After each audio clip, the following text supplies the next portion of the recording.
strong. Face the truth about themselves to understand what went wrong. I know we can find a way. I know we can find a way. I know we can find a way to stand up, stand up, stand up.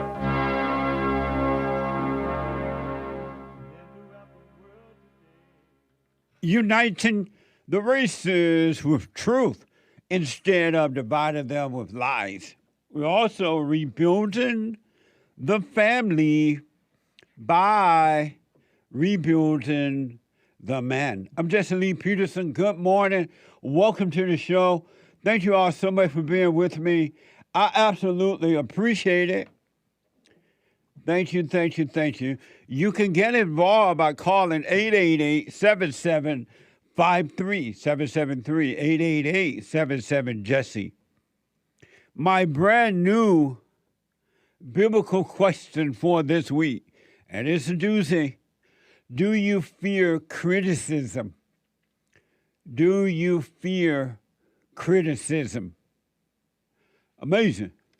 We have every way that you can watch and support the show listed on JesseLeePeterson.com/show. JesseLeePeterson.com/show. And if you're busy and about, and some of you are, and I understand it, you still can be listening to the show wherever you are. Oh,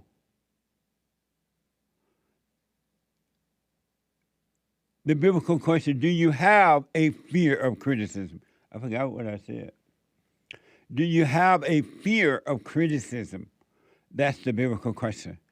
And if you're out and about, you're out there saying, shouting death to America, death to Israel, or you're protesting at the airports, on the bridge in San Francisco or in Brooklyn, anywhere, and you're shouting death to America and Allah to Abba, you're burning the American flag and you're waving the Iranian flag. If you are in America and you're against America, but you still want the free money and the free health care and the free everything, you can be listening to the show. You can podcast later, but you can be listening by calling the listen line at 641-793-1500. 641-793-1500. And don't forget to donate and have your comments read out loud by going to buymeacoffee.com/JLP Talk. buymeacoffee.com/JLP Talk. A bond cash app. Bond JLP cash app. All right? Amazing. So it is Tuesday already again. What the? It's Tuesday. Amazing. And every Tuesday is Country and Western Tuesday. Bring back, oh, bring back my country to me. Bring back my country to me. What the? Who let the dogs out? Amazing. Amazing. Hassan's dog. What the? It's so amazing to me that my America is gone. It's like, it's interesting. It's like interesting. What do you do now? You know what I mean? And I was thinking, reflecting on all these protests that's happening now in my country. And I was thinking about how there are literally people in my country shouting, "Death to America," and "Death to Israel," and praising Iran. And they're burning the American flag and waving the Iranian flag. I guess that's what you call it. Isn't that amazing? And they are blocking roadways, and they're literally shouting "Death to America." And I couldn't help but wonder, whose idea was it? Who idea was it, and when did they come up with such a great idea that the white people were going to found, and they did, founded the greatest country on this side of heaven, founded and created the greatest country on this side of heaven. And they did it because they wanted freedom of religion, freedom of everything. So they ran away from enslavement, and they discovered America, and they made it great. So whose idea was it that all of a sudden they're going to say, you know what, let's invite everybody from around the world to come on into America? They did the same thing with Europe and everywhere, right, the white countries. They decided, let's invite everybody into America. Why did they think that people from S-hole countries would come to America and get along and become one? Why did they think that would happen? Human beings do not get along. Human beings do not love one another. They hate one another, and they don't get along. Look how, ever since the so-called civil rights movement, which was the worst thing that ever happened to the blacks, look how they have not been able to get along with whites since the civil rights movement. And they've gotten worse, they've not gotten better. So whose great idea was it to invite people from around the world into white nations? You can't blame it on Christianity. And I know there were people saying, well, white people are so nice. It was because they were Christian. It has to be deeper than that. I doubt if you would have seen Jesus, if he had ran for president, he would have won. I doubt if you would have seen him invite everybody from all around the world into Jesus' country. These people in our country, and they hate us. They came from countries where they were not free. And then they brought that same mentality to our country to create slavery. Don't you wonder how did that happen? It's so bad now that it ain't coming back. These people have no fear of being sent away from our country. And doesn't that make you concerned when they can death to America? Isn't that like they're sending out a message to somebody somewhere? Death to America? Aren't you shaking in your boots? Just think about that. They're not saying that over in their country, because over in Iran, they used to, and they still do, they shout death to America from over there. But they're in America shouting death to America. And I saw a video this morning where some of the Allah Abba people were having some type of meeting, and then they heard that Iran had attacked Israel or tried to. And they applauded. I'm like, human hearts are wicked. They don't play. There is no love. And then, have you noticed that hell is on earth? People are like afraid to go to hell. You're already in hell. You're in hell. You're home. You're in hell right here on earth. if you really pay attention, earth and what's happening through people on the earth, the hell is coming through the people, through human beings. The Old Testament is being played out right here on earth. It looked like, and I don't know for sure, I'm just throwing this one out, that when Christ came, sent by his Father, God, Christ came and he bought human beings back from the devil. He wiped out all your sins and said, okay, you can come home now if you want to. And it appears that he, instead of getting rid of the Old Testament, it has been done, it's defeated, but it's right here on earth. And you can be on earth, but you got to move into the new home within. The kingdom of heaven is at hand. The kingdom of heaven is within. You got to move in to the new kingdom, the New Testament, right? And live from there.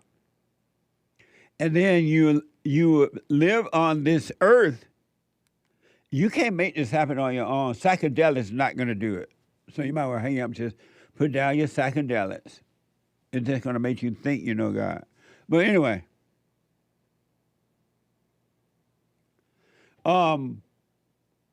it's like you can move into the new kingdom, which is at hand, which is done, is completed.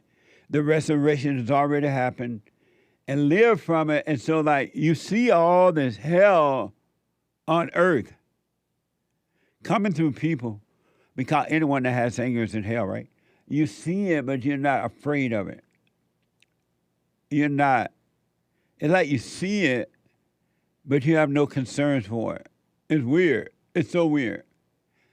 And I know a lot of people tripping out, even some Christians, most of the Christians. They waiting on the return of Jesus. He's already returned. What the? But it's a mess. The New Testament is in us, the new kingdom. It's inside of human beings. But you're going to have to go within, look within, and live from there. I do want to say, you got to be careful out there, folks. Because Satan is on the rampage. I saw a report yesterday, I don't know how true it is, but I did see it, that the experts, the dumb expert with the degrees, why do you trust experts, psychologists, and counsel? I counseled with a nice lady, and I believe she was like 67 yesterday. Best counseling service on this side of heaven, by the way.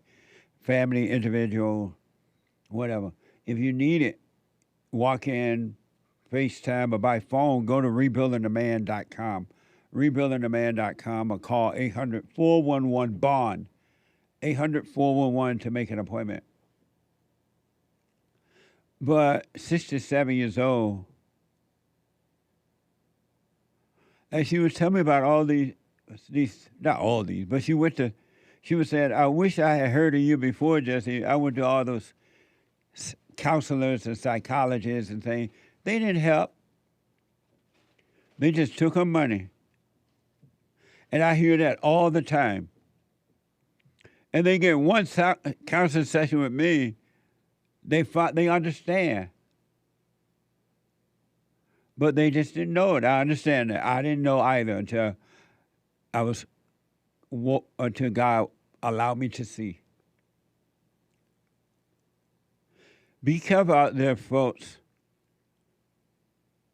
Watch your back. A lot of you so out of your mind that you walk down the road on your cell phone. You get in your car, you sit there for a while on your cell phone, you don't move. You're not looking around you, and people are walking up behind you, knocking you out, stabbing you, killing you, whatever, robbing you. You're on your cell phone. What a setup, huh? You don't have to be on the cell phone every time. When I become president, I'm going to get rid of cell phones. Sorry. I'm getting rid of them. And I'm going to bring back landlines. And you can only talk on your phone when you're at home on your landline. And then if you have to make a call, you have to go to a payphone. That way, when you're walking about, getting in and out of your car, you won't be caught up unconsciously on your phone. What are you looking at? Who are you talking to? And what they want? You can go to the grocery mart, to the gym, anywhere. People on their phone. And you look around, you hear people talking. You don't see anybody around them, and they got the earphone and they're talking on the phone. What are you talking about? That you can't even take a break and do grocery shopping or work out or run or anything. Somebody wants you unconscious. Be careful. And then you have these people, when they get in their cars, they're like at the post office or at the market somewhere, and you having to pull up. And they get in the car, and you thinking they're about to take off. They sit there for the next hour on the phone, looking at the phone. And then you toot your horn for them to move. They don't care. They ain't moving. Human beings are a mess. Human beings are evil. Don't tell me you can find something nice in human beings. No, you can't. There's no good in human beings. Never trust an angry male or female. That's your enemy. Be careful out there, folks. I want to give you just a few recent attacks. This is the Old Testament in operation on earth. If you're afraid of dying, it's because you're already dead. You're unconscious. Anyone that's unconscious is dead. Your eyes are open a little bit, your physical eyes. You're still alive, but barely breathing. You pray to a God that you don't believe in. A few recent attacks. BBC. A knife-wielding man who killed 6 people in a Sydney shopping center before being shot dead has been identified by Australian police. Watch this from ABC. A deadly rampage erupting at a busy mall in Sydney, Australia, as a man attacked shoppers with what witnesses called a large knife. We saw the guy come up the escalators with a big black knife in his hand. I thought I was going to die. At least 6 people killed, 8 others wounded, including a 9-month-old baby. And this image from video circulating online showing the suspect with a knife, confronted by a shopper on an escalator trying to fend him off. And we're now learning an officer who was near the scene confronted the 40-year-old suspect, shooting and killing him after he raised his knife, the suspected murder weapon seemingly just feet away. Wow. Amazing. White people don't like that kind of stuff. They just like first-class life, but they have a lot of other people to come in. You can't even go to the mall. Why do you think the white people built the mall? They like hanging out at the mall.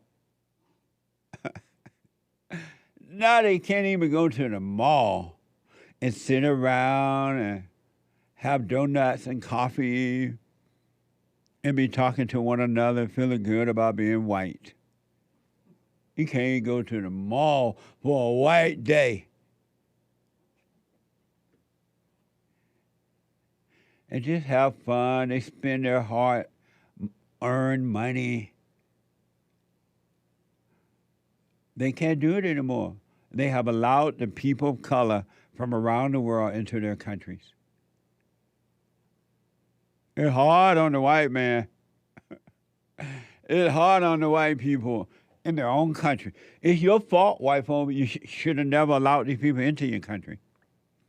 It's like having a family member come to visit, and you ask them beforehand, how long you going to visit? They say, oh, I'm on vacation for 2 weeks. You're like, all right, 2 weeks. And then the 3rd week, they're still there. And you don't want to say anything because you don't want to hurt their feelings. And then you come home one day after work, and you ready for your sweet potato pie, that little piece of sweet potato pie left over.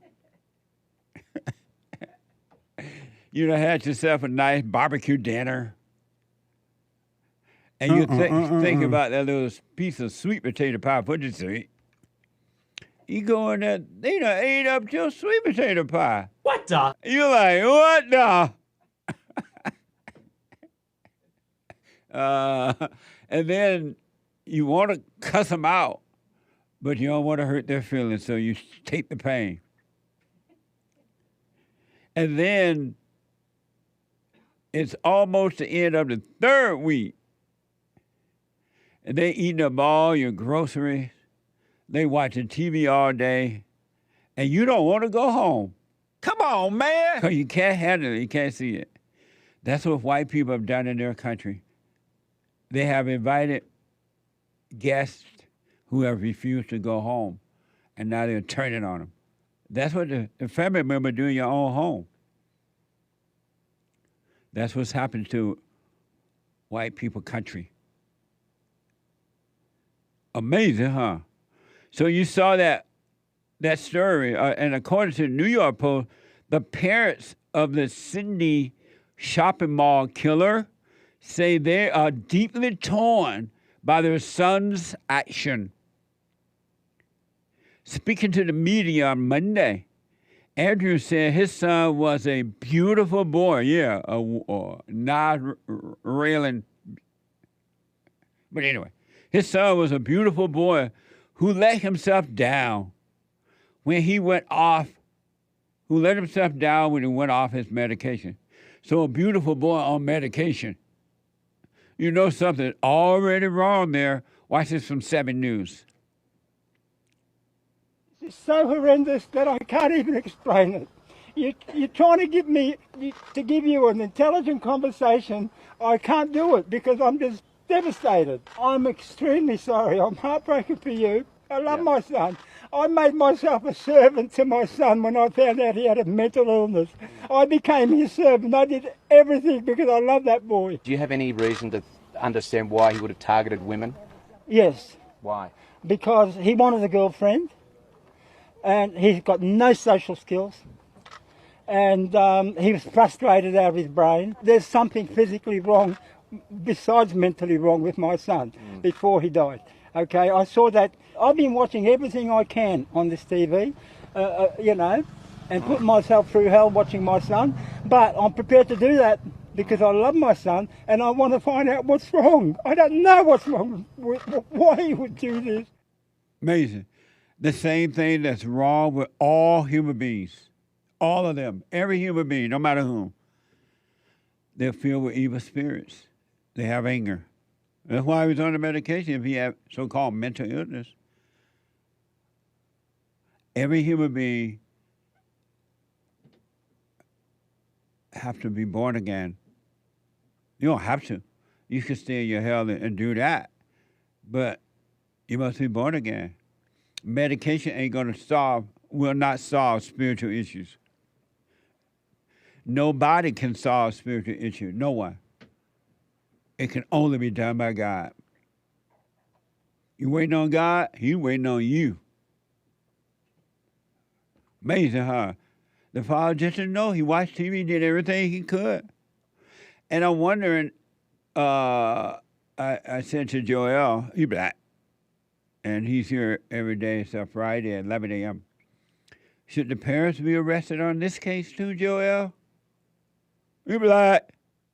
So, according to the New York Post, Couchy's mother said her son's actions were very out of character. You think so?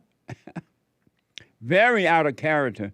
I'm so sorry about what our son has done, she said on Monday. He was brought up in love. That's the problem. He was a loved child. That's the problem. A mama's love is not special.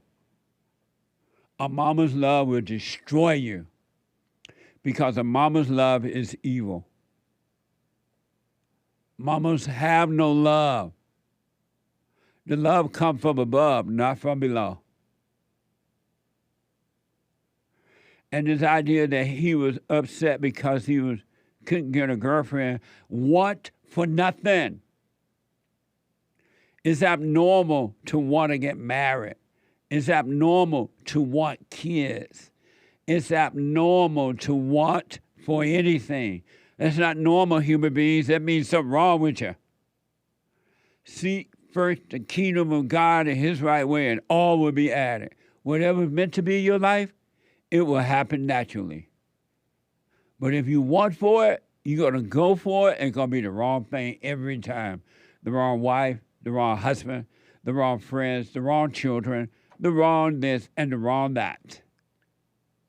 Want for nothing. And when the devil tell you, oh, you're so miserable, you should get married. You want a family. And you're like, why? Well, because you didn't have a family. And you get a family, you're going to make your family better than what your family did for you. They're lying to you.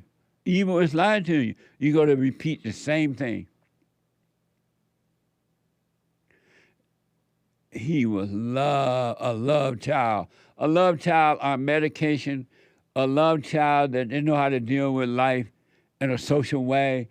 A love child that wanted a girlfriend so badly he allegedly went out and carried out something like this.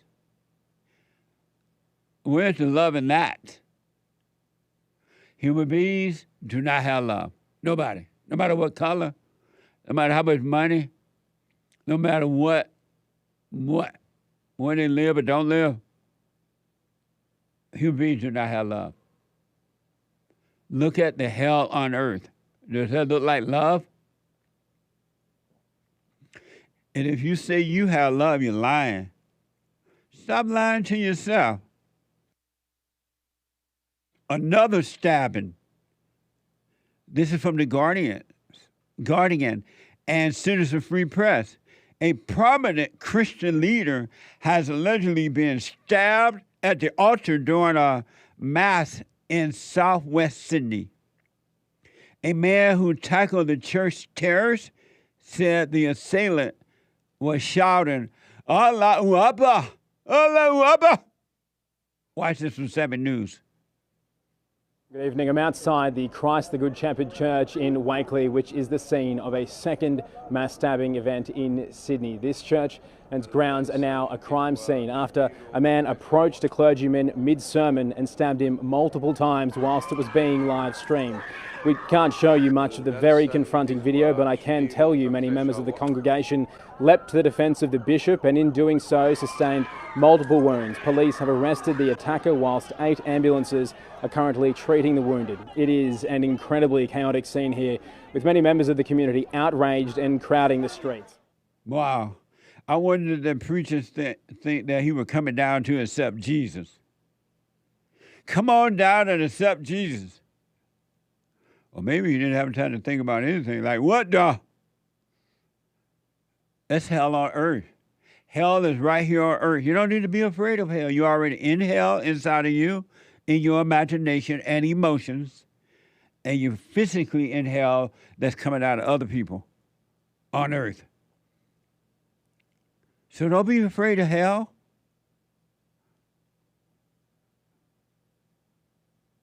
According to BBC, Australian police have declared Monday's stabbing at a Sydney church a religiously motivated terrorist attack.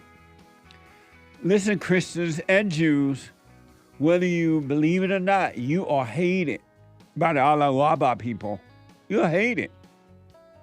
And until they come out and say, you know what, we sorry, we were just playing. We're going to take it out of our Bible. You can't change my mind.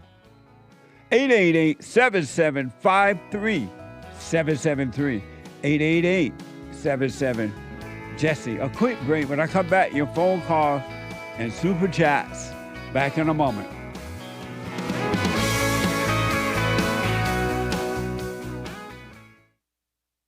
I have books that are amazing. I highly recommend you get them. 7 Guaranteed Steps to Spiritual, Family, and Financial Success Guide.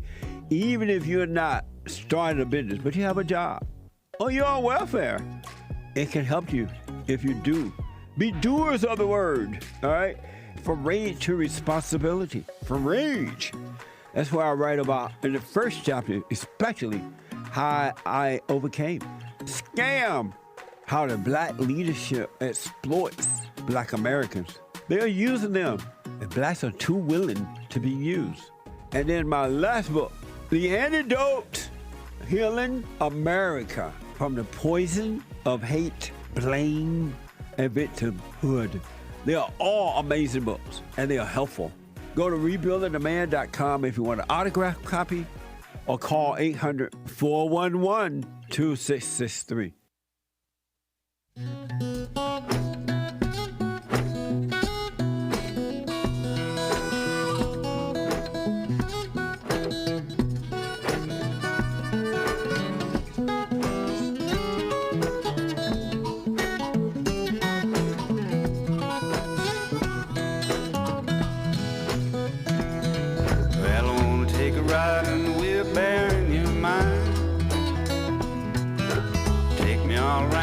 Thinking places where you spend your time.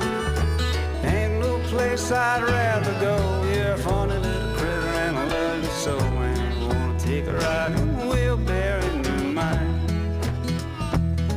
I come and sit down with me in a rocking chair. Coffee pot is nice and hot. We can sit in our underwear. A spiritual battle. A warfare between good and evil. It's not physical. No such thing as racism, sexism, homophobism, lesbianism,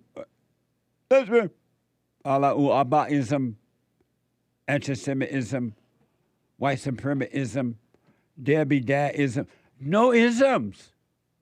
It's either right or wrong. It's not about color. It's not about male or female. You are identified with lies, and as a result, you're afraid. You have fear. Anyway, the Hake report. There's one line open. If someone wanted to jump in there. The Hake report is coming up at 9 a.m.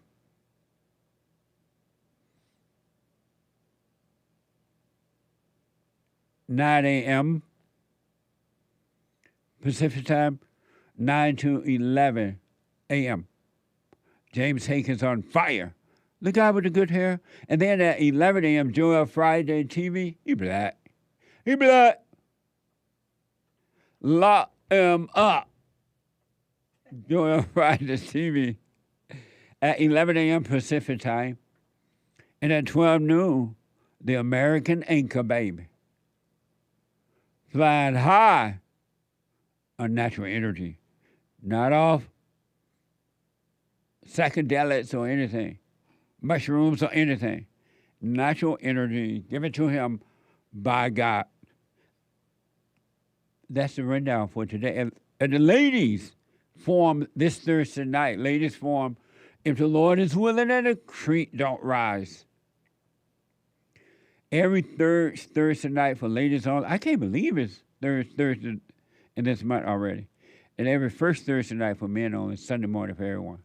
Come on down, ladies. It's been, ever since we always have amazing women's forum, but they've been on fire. They have literally been on fire this year. They started out on fire because we're not playing with the devil this year. We're not going to play with the devil. It's too dangerous. Anyway, I just want to show you one more attack because I want to warn you to watch out while you're out and about. I never imagined that one day I'll be sitting here or hearing about attacks in Venice, California. I remember years ago in my 20s, I spent a lot of time down at the beach in Venice Beach, sometimes roller skating, not a lot of roller skating, and sometimes just looking around, but it was so nice down there. Looking at the different talent, people would come down and they would display their little talent. They had a workout gym down there, outdoors workout gym, you can work out. It was like it was California. That's over now for the most part. You know what I mean? They destroyed Venice, California.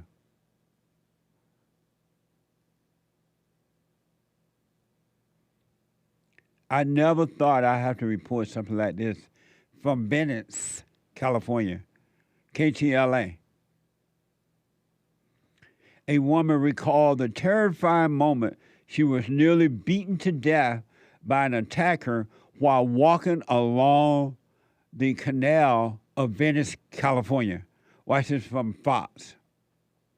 We had a couple of teeth knocked out, and the guy, the guy tried to really hurt me, tried to kill me. From police say between 10 p.m. and midnight, April 6th, 2 women were brutally attacked as they walked along the Venice Canal walkway. Earlier Friday, police announced they beefed up patrols and arrested a suspect in San Diego for the Venice assaults. They said the attacks included physical and sexual violence.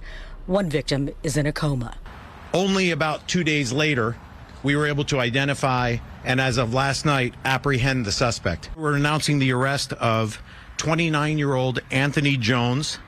He's a male, black, 6'1", 200 pounds, for the 2 assaults that occurred in Venice on April 6th.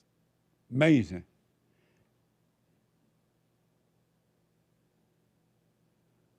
So, defund the police, huh?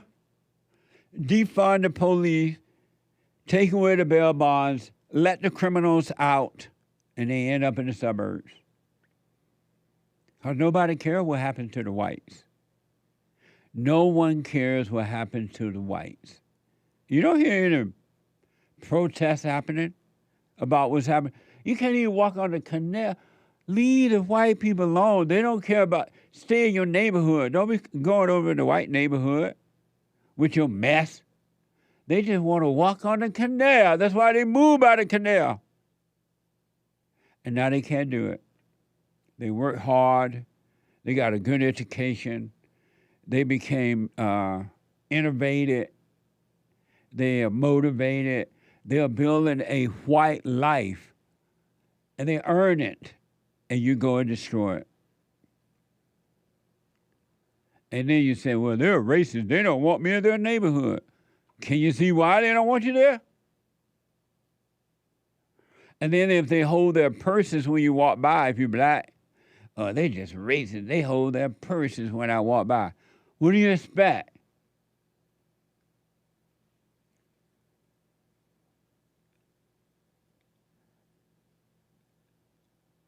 What do you expect?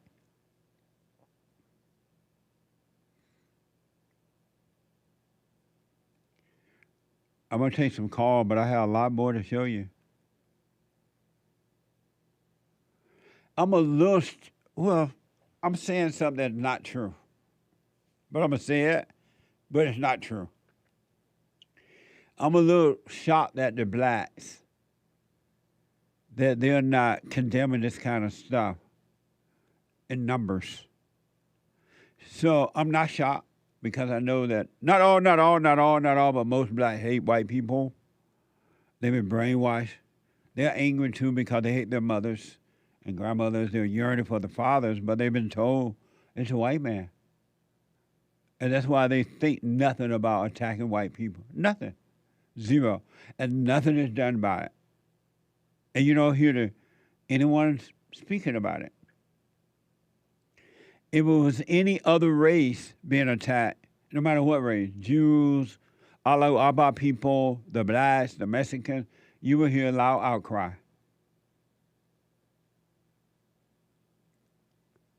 But nothing when it happened to the whites in their own country. I guess if the people think, well, you shouldn't invite us here if you didn't like us. You know how we were. Or we know how we are, you still invite us. And then you try to be nice. What a mess!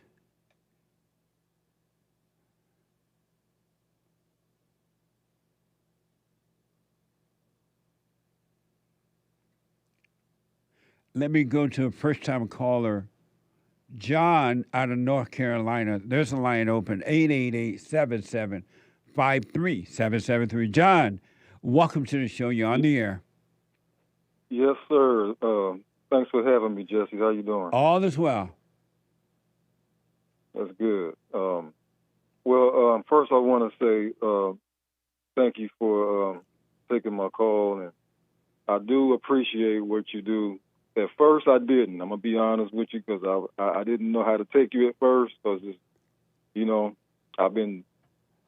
I can say I've been brainwashed a little bit too. I understand that. Me too. At one time, I know what you mean. Right. So it's what were you brainwashed? What were you brainwashed about? About racism. Yeah.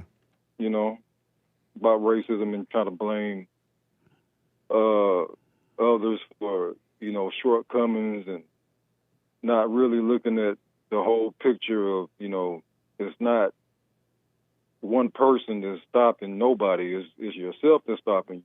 So 100%, man. 100%. Amazing. The question I want to ask you, I'm gonna do a little quick breakdown about myself, if I can. I'm a father of 5, divorced, 3 baby mothers, if you want to say that word. But I was married before, so I was married, and then I got divorced, and I had 3 kids with my wife, and we was married for maybe 2 years, but we was together for 10. That didn't work out because she was a handful to deal with, and I had to leave, and I didn't want to leave. I tried my best because I stayed with her for 10 years when I was in my 20s, and I left when I was in my 30s. I was about 32, 33. So I just couldn't take it anymore. Either I was going to kill her or I was going to jail, and I didn't want to do both. So I had to leave. So after I left, before that, I had a situation with another girl, and she got pregnant, so that became the 2. So that was 2 involved. Then I got divorced. Not because of that, though. It wasn't because of that. It was because of other things. I gave her a choice. I said, I've done what I've done. If you want to stay with me, you can. And she chose, I guess, to give me more hell. I guess she didn't really want to stay with me because she loved me. She wanted to stay with me to, shove it in my face, which she did almost every day. But other than that, I have a daughter now, and I had a relationship, and I was engaged. And the question I want to ask you is the love part. Is it wrong to love these women? You don't love them. And they you can't love a woman? You don't love them, and they don't love you.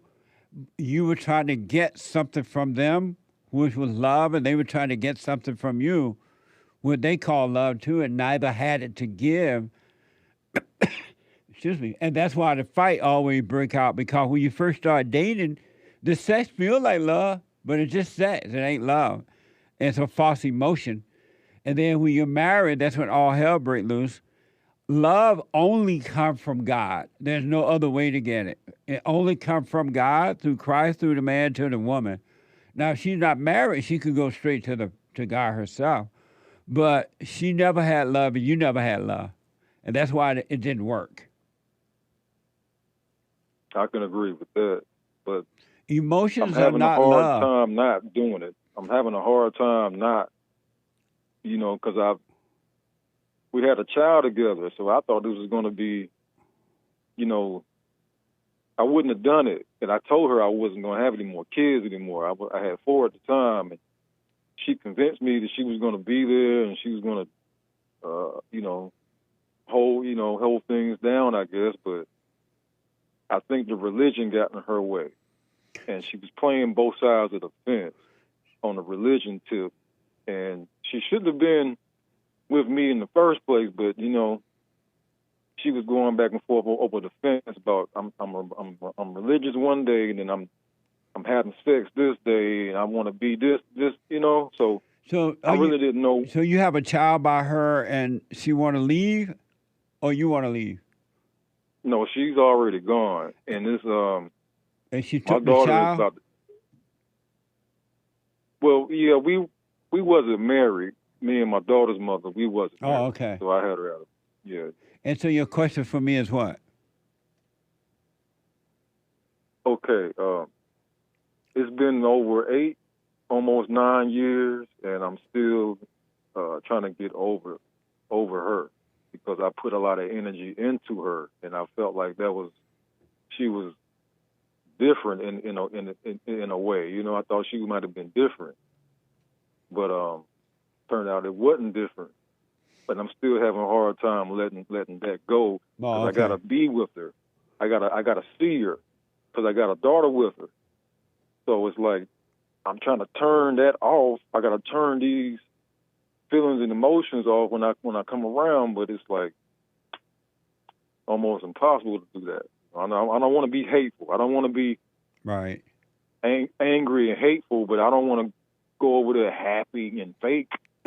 And you know, acting like I'm happy to go up there and drop my daughter off and then walk down the steps. I'm not happy doing that. I know what you mean. I'm supposed to be a father. I wanted to be a father in her life, and she deserves to have a father in the home. And that's one of the main things why, you know, I'm still around, and I didn't give up. I'm still active. And so your question is what? You probably can't tell me, but how do I shut that off?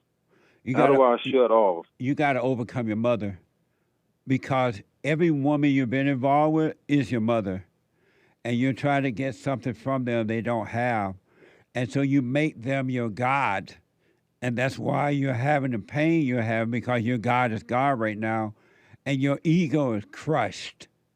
It's not you that's hurting; it's all ego. Which is the nature. That's what I was, yeah. Which is the nature of the devil. Mm. And so, what you got to do is live with the emotional pain. Don't try to get rid of it. Live with it. Don't call it you anymore. It's not you. It's those evil spirits that made a home in your mind and your body because you resent your mother. And the devil tell you, well, this woman is better than this woman. This was going to work out. You're in prison getting information from the devil for every situation. You're consulting with the devil, and the devil's always going to tell you wrong. And all he's going to do is lead you from one bad situation, another bad situation, another bad situation, but telling you that those situations are better than the last. He's lying to you.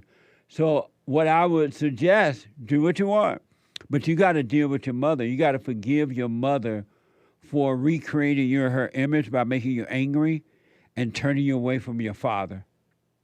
And forgive your father for not protecting you from her. And God will forgive you. Don't ask for forgiveness. Hey, mother, I'm sorry for resenting you. I realize now you can't help yourself. Because the same spirit that's driving you to think and feel the way you feel, that's exactly what driving your mother. And she got it from her mother, and so on and so on. But you can break it by forgiving your mother and your father, and you can start a new generation. But you got to overcome the anger. And so don't try to get back with that woman. Just drop your child off. Say hi and bye. Don't ask her back. Don't act pitiful around her. Just take the pain, quietly take the pain, because it's not you. It feels like it's you, but it's not. It sounds like you in your mind, but it's not. And I promise you, God will save you from it. He'll take all those demons away from you. But you got to work on yourself now. That's what I've been doing, working on myself. Because, I've been, I go to the gym, I work 12 hours a day. Yeah, I just got off of work, actually. I didn't think I was going to get through, but I've been calling for a while. I'm just surprised I got through today. But well, work on your spiritual self too. Overcome evil with good. Those women you've been involved with, they could not help themselves. Their mother screwed them up as well. And you could not help yourself. Your mother screwed you up. And I promise you, man, once you see that you're angry and you don't have a right to be angry. That anger is keeping you in the darkness of your imagination where hell lives. Mm-hmm. And once you forgive, God's going to bring you out of that, and life will begin for you. Well, I forgave my mother, but not in the way you said it, because I listen to your show a lot, and I know about the return to the Father. I know about forgiving your mother, and I was listening to your show, and I was like, I was going to do it, and I was talking to her one day, and she tried to guilt trip me because I left. Yeah. I left home, and well, by the way, I'm 44 years old. I don't know. I didn't say that, and I was staying with my mother after I got divorced to get back on my feet. Right. And it turned longer than I thought and everything else, but she tried to tell me that it was my responsibility to take care of her, and I tried to tell her, no, it's not, because I'm not her husband. That's right. That's I right. said, her husband is supposed to take care of her. And I said, I forgive you for not knowing that. But I didn't say the words that you say. I forgive her almost every other week for the stuff she says almost, so I'm constantly saying, I forgive you, Mama, for stuff I don't think she means it. No, she means it. She mean it? 100%. I thought you said she was getting her knowledge from the devil or the. That is right now. The devil is her God, and she is identified with him, so she mean it. But if she ever decide to work on herself and she realize those are not her thoughts and feelings, then she won't mean it. She'll stop doing it because she realizes it's not her. But the devil worked through her in order to destroy you and everybody, and your brothers, your sister, your daddy, the cat, the dog, the rats, and everybody. Mm. But she can't so help it. You can't really trust. You can't trust the words of a woman, is what you're saying. Not at all. Every time you listen to the woman, you will suffer, including your mother. A guy told me that when I was maybe 19 years old, and I thought he was crazy when he said my mom was my worst enemy. Yep. He told me that when I was 19, and I looked at him like he was out of his mind. I didn't know what he was meaning by that at all, but now I'm 44 years old, and I know exactly what he meant. Yeah. Satan is the woman's God. Women, the hell come through women, not through the men.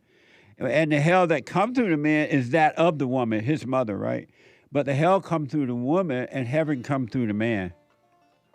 But you got to forgive your mother. Hey, mother, I'm sorry for resenting you. And be done with her. Don't be calling her. Don't be until you're ready to call her. Because once you really see that I got this anger, I got it from her, and I'm wrong for hating her, she couldn't help herself, God will forgive you. Then you wouldn't have to be calling her all the time or feeling guilty about anything. She wouldn't be able to control you with her fake words and all that kind of stuff. But you got to forgive her so you can overcome her. All right. Can you hold for a minute? Yes, sir. All right, hold on. 888-7753-773. Quick break. Hake can come in with the hate news. When I come back, we'll finish up the call, your super chats and everything. 2 more hours to go. I recommend you get a copy of my book, From Rage to Responsibility. I write about how the spirit of anger was taken away from me 29 years ago. I forgave my mother who tried to turn me away from my father, and I returned to my father, and through him, my father on earth, and through him, I was able to return to God. No man or woman can return to God unless you go through the Son. And men are sons of God. They may be weak, pathetic examples of it, but it's the spiritual order of life. God in Christ, Christ in man, man over woman, and woman over children. So get From Rage to Responsibility. I write about that. Go to my website, rebuildingtheman.com for an autographed copy, or call 800-411-BOND. And donate to my nonprofit, Bond, the Brotherhood Organization of a New Destiny. We are rebuilding the family by rebuilding the man. A whole lot of mess going on in the world. This is the end of hour 1 already of the Jesse Lee Peterson Show.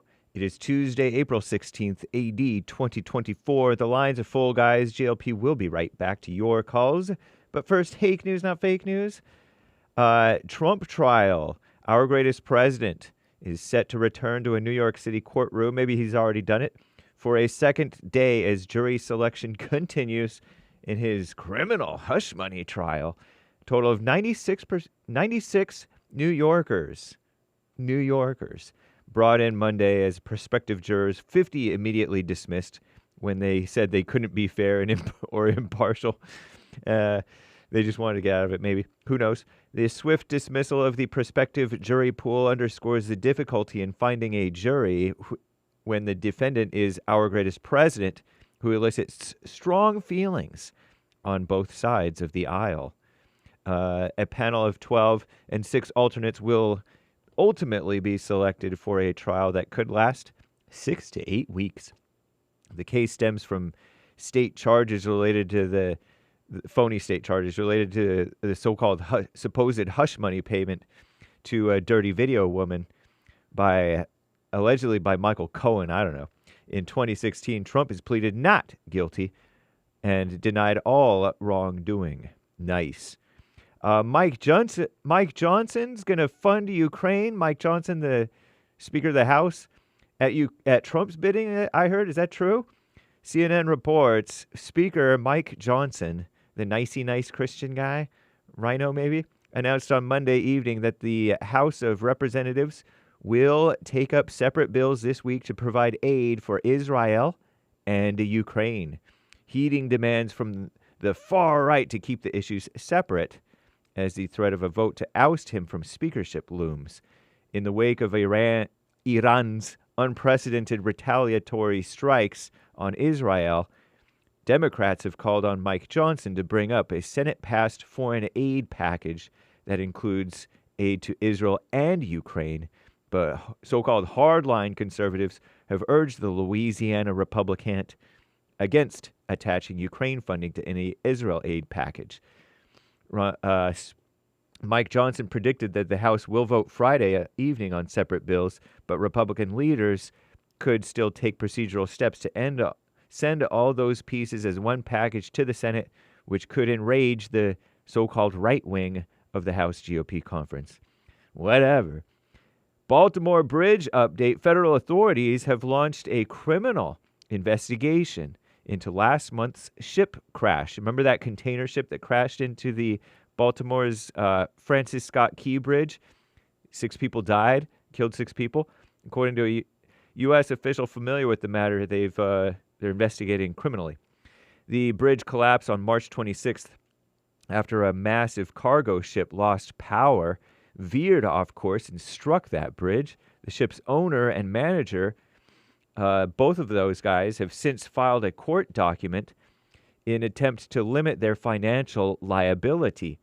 The FBI and the U.S. Coast Guard leading the probe to determine whether the crew failed to report an earlier issue with the ship that delayed its departure, the official said.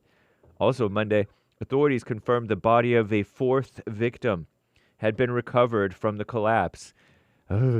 Officials have not released the victim's identity at the request of his family.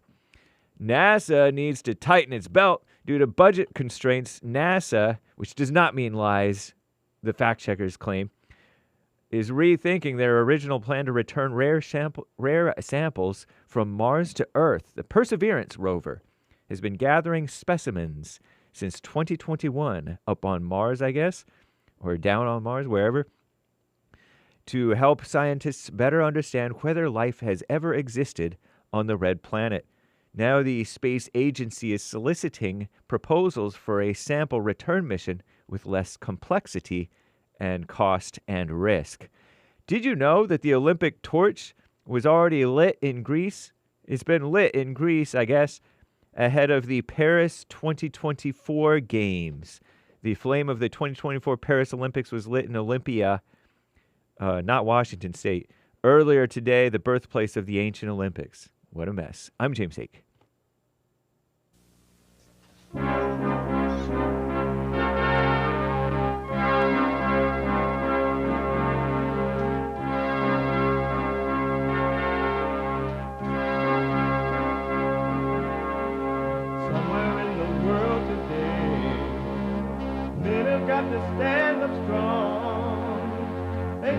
about themselves to understand what went wrong. I know we can find a way. I know we can find a way. I know we can find a way to stand up, stand up, stand up.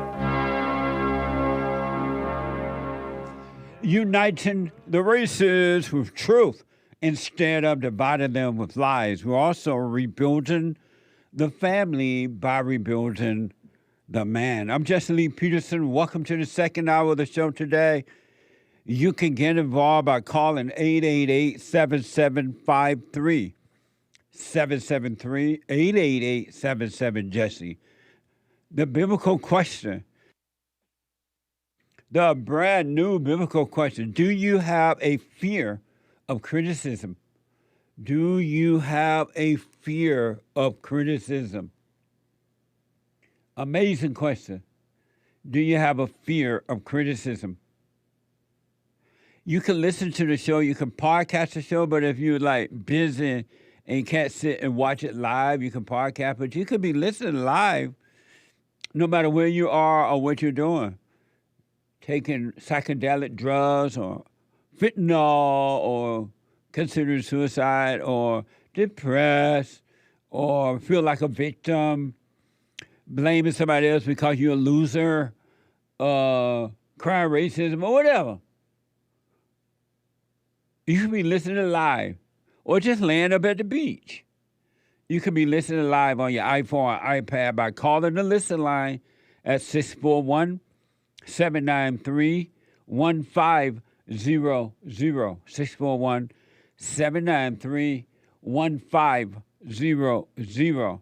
And to donate and have your comments read out loud, and we're going to get to those, you can go to buymeacoffee.com/JLP Talk.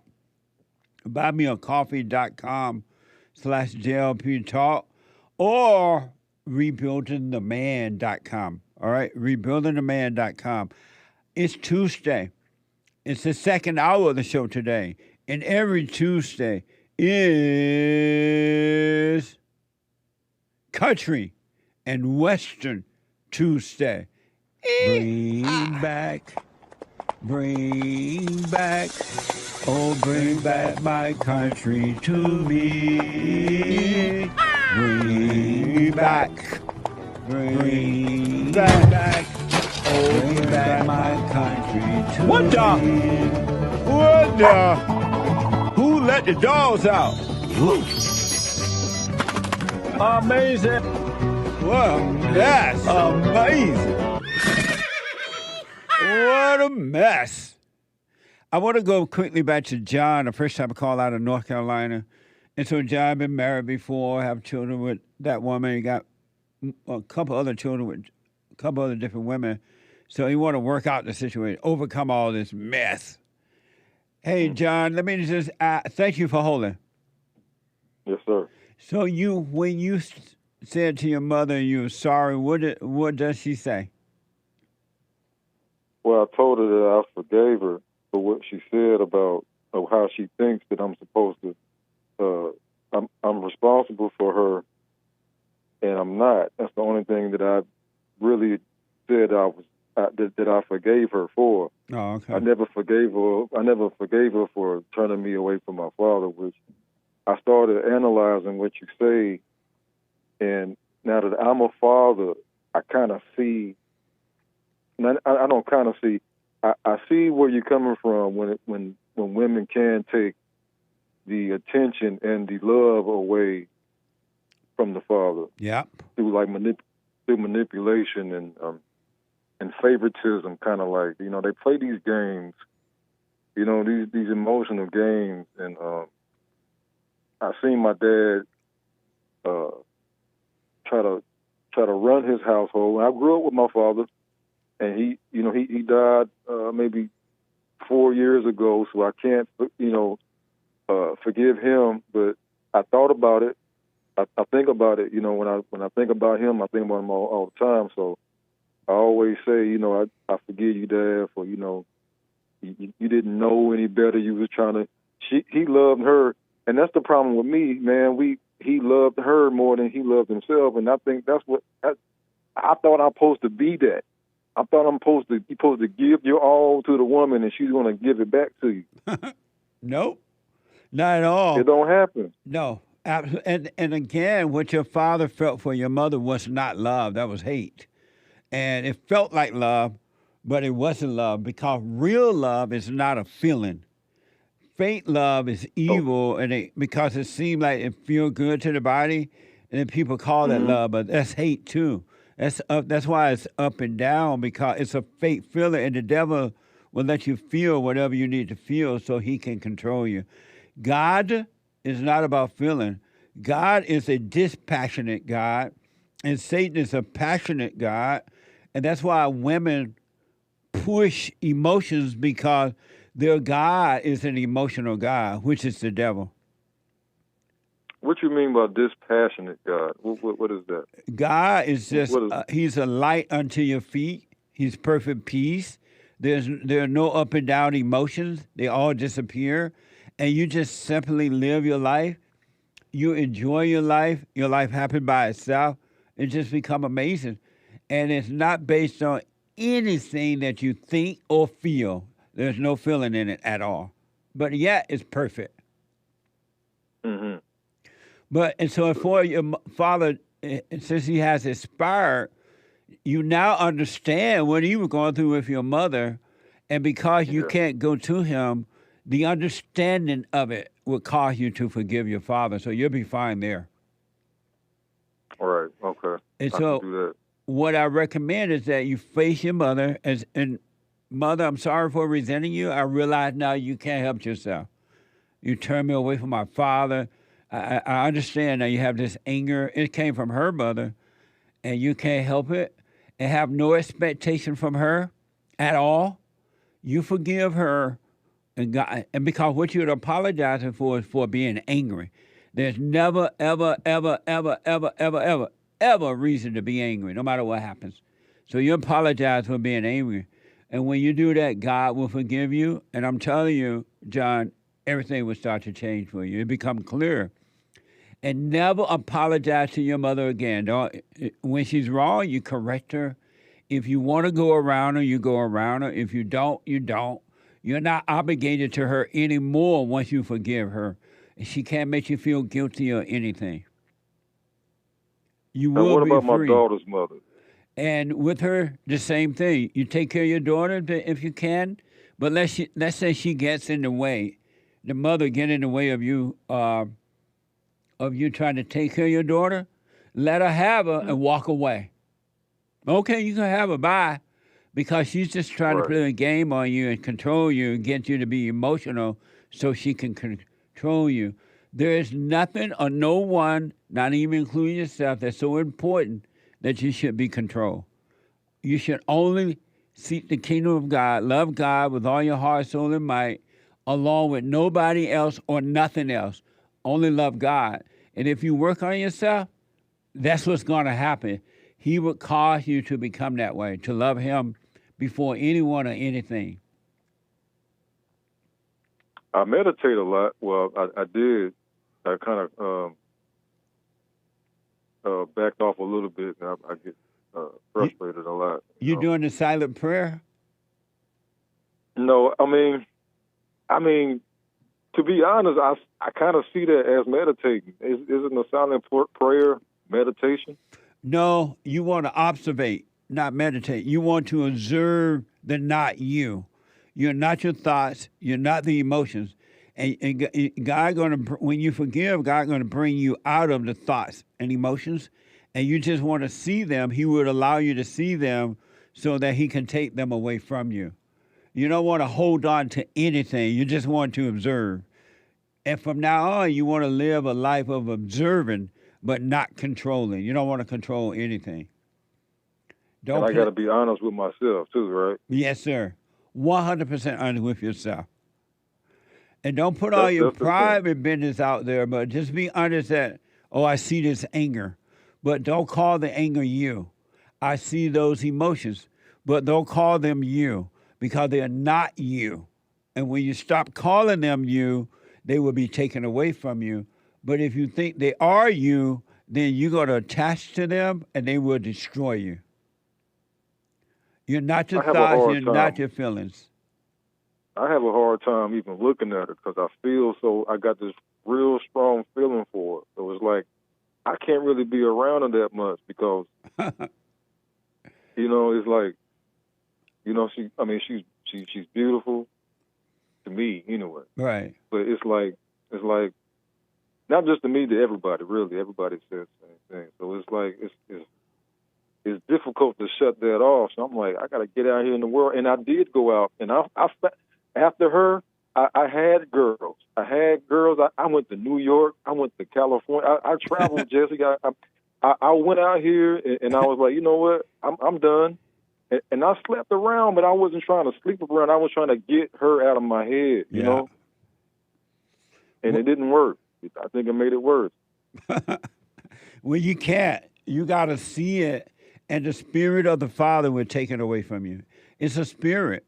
And this idea that she's beautiful and all that, it feels good to be with a beautiful woman. You want the world to see you with a beautiful woman. It's all ego. It's not that you love her. It's not that you care one iota of a dime for her. You're getting your ego fulfillment because you're with a beautiful woman. You got this. But it's not about her. It's about you. Mm-hmm. When you have an ego, you can't love no one. It's always about yourself. That's what it sounds like. Yeah. It's about you. So here's what I recommend. I want you to go to rebuildingtheman.com and start doing the silent prayer so you can observe the thoughts and not be with the thoughts. rebuildingtheman.com/prayer. And then forgive your mother. I'm sorry for resenting you. You've turned me away from my father. You imposed your will. I know now you can help yourself. And be done with her. And then your life will come together and you will see how to deal with all situations, all people in the perfect way. You'll be fine. But you got to work on you. So when you see that woman, don't start singing that song, "You are so beautiful to me. Can't you see?" Don't sing that song.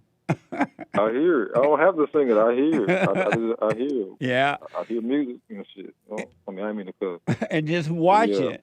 But don't call it you. I'm telling you, man, it'll be taken away from you, and you will be in control of your own life. At least God will be in control, and you will have no pain, no worry, no sorrow, no sadness, no happiness, nothing. You will have perfect peace. Mm-hmm. So give it a try. Let me know how it goes. Yes, sir. I'll call back. All right. I wish you well, man. I appreciate it. Thanks for taking my call, man. Yes, sir. Everybody has the same problem. Everybody in the whole wide world. It ain't about your blackness. It ain't about your color. It's about forgiving. It's spiritual. You gotta forgive your mama. Most people think they just have to forgive their fathers. You're yearning for your father, but you got to forgive your mother.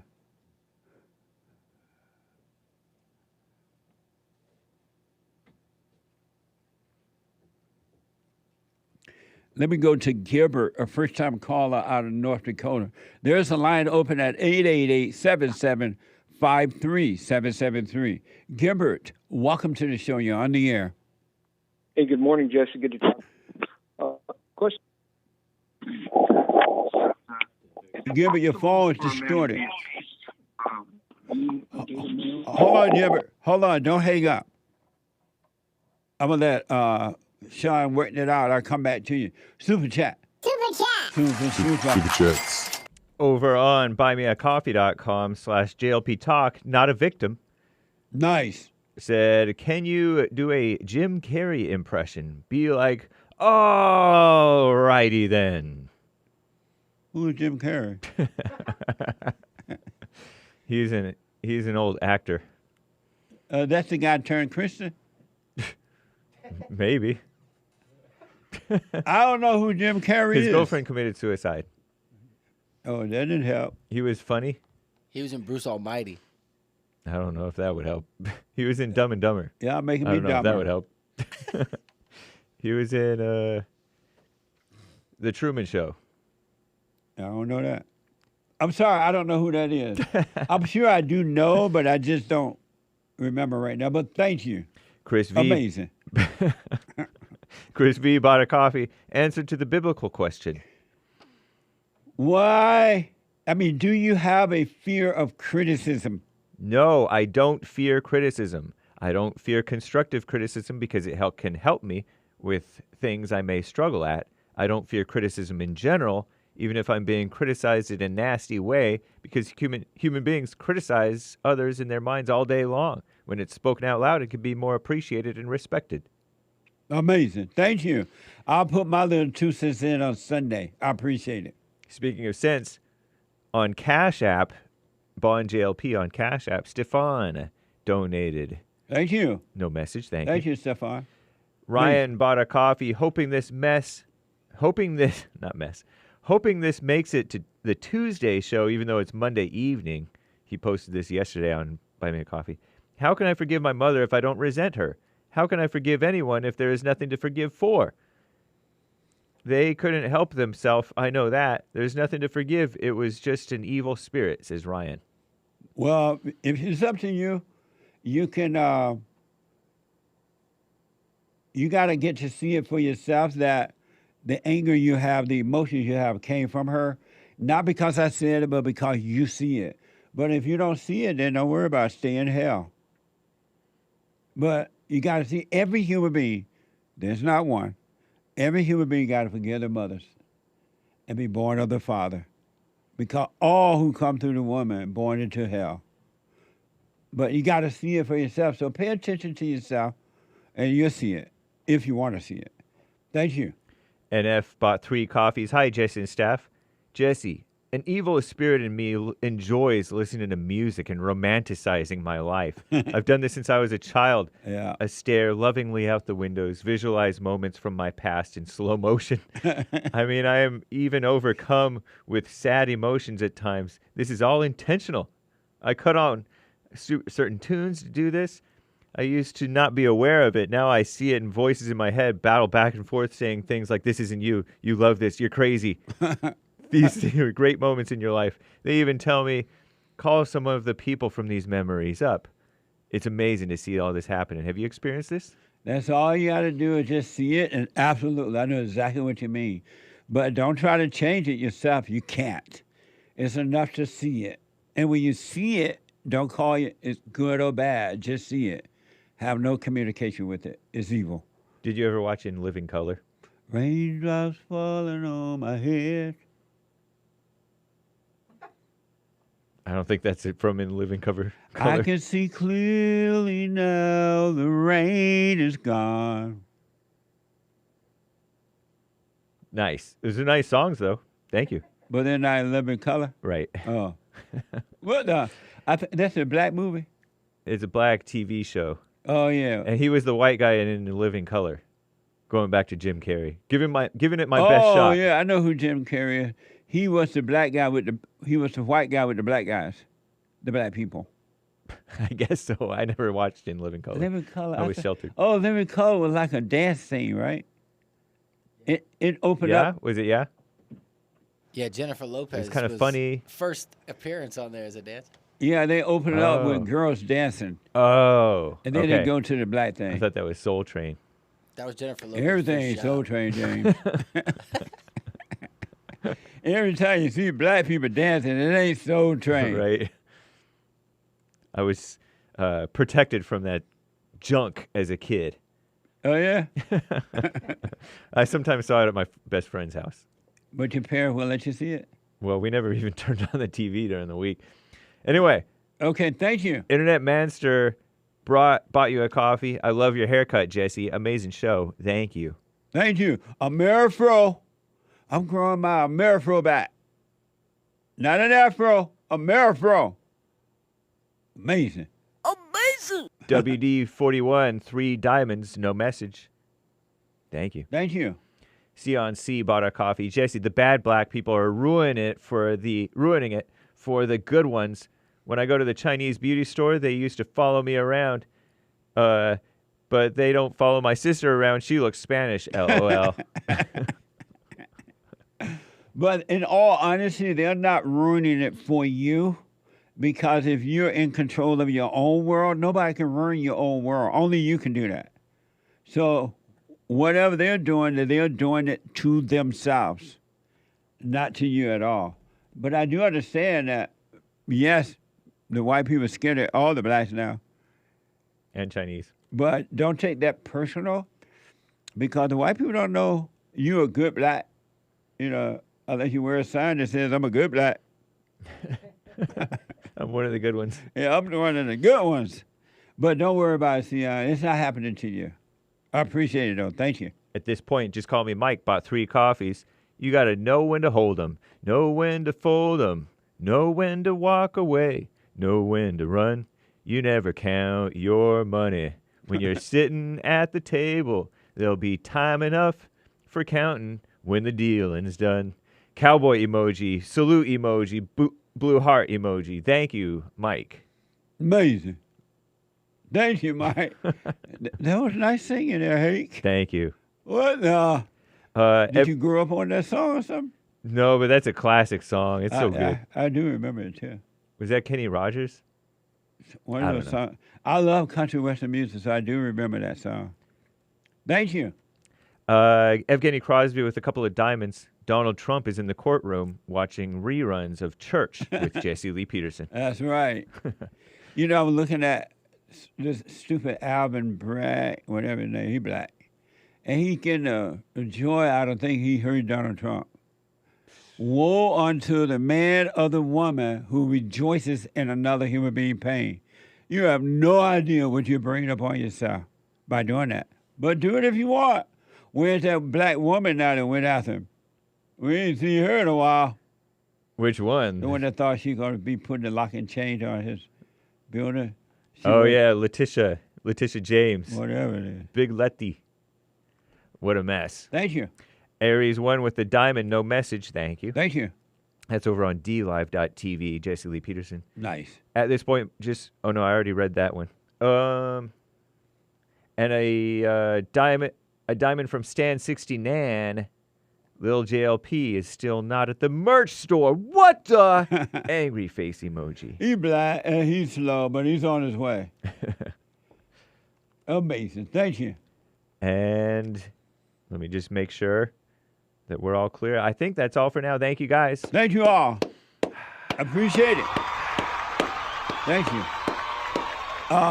Let me go quickly back to Gilbert, a first-time caller out of North Carolina. Gilbert, let's try it again. Jesse?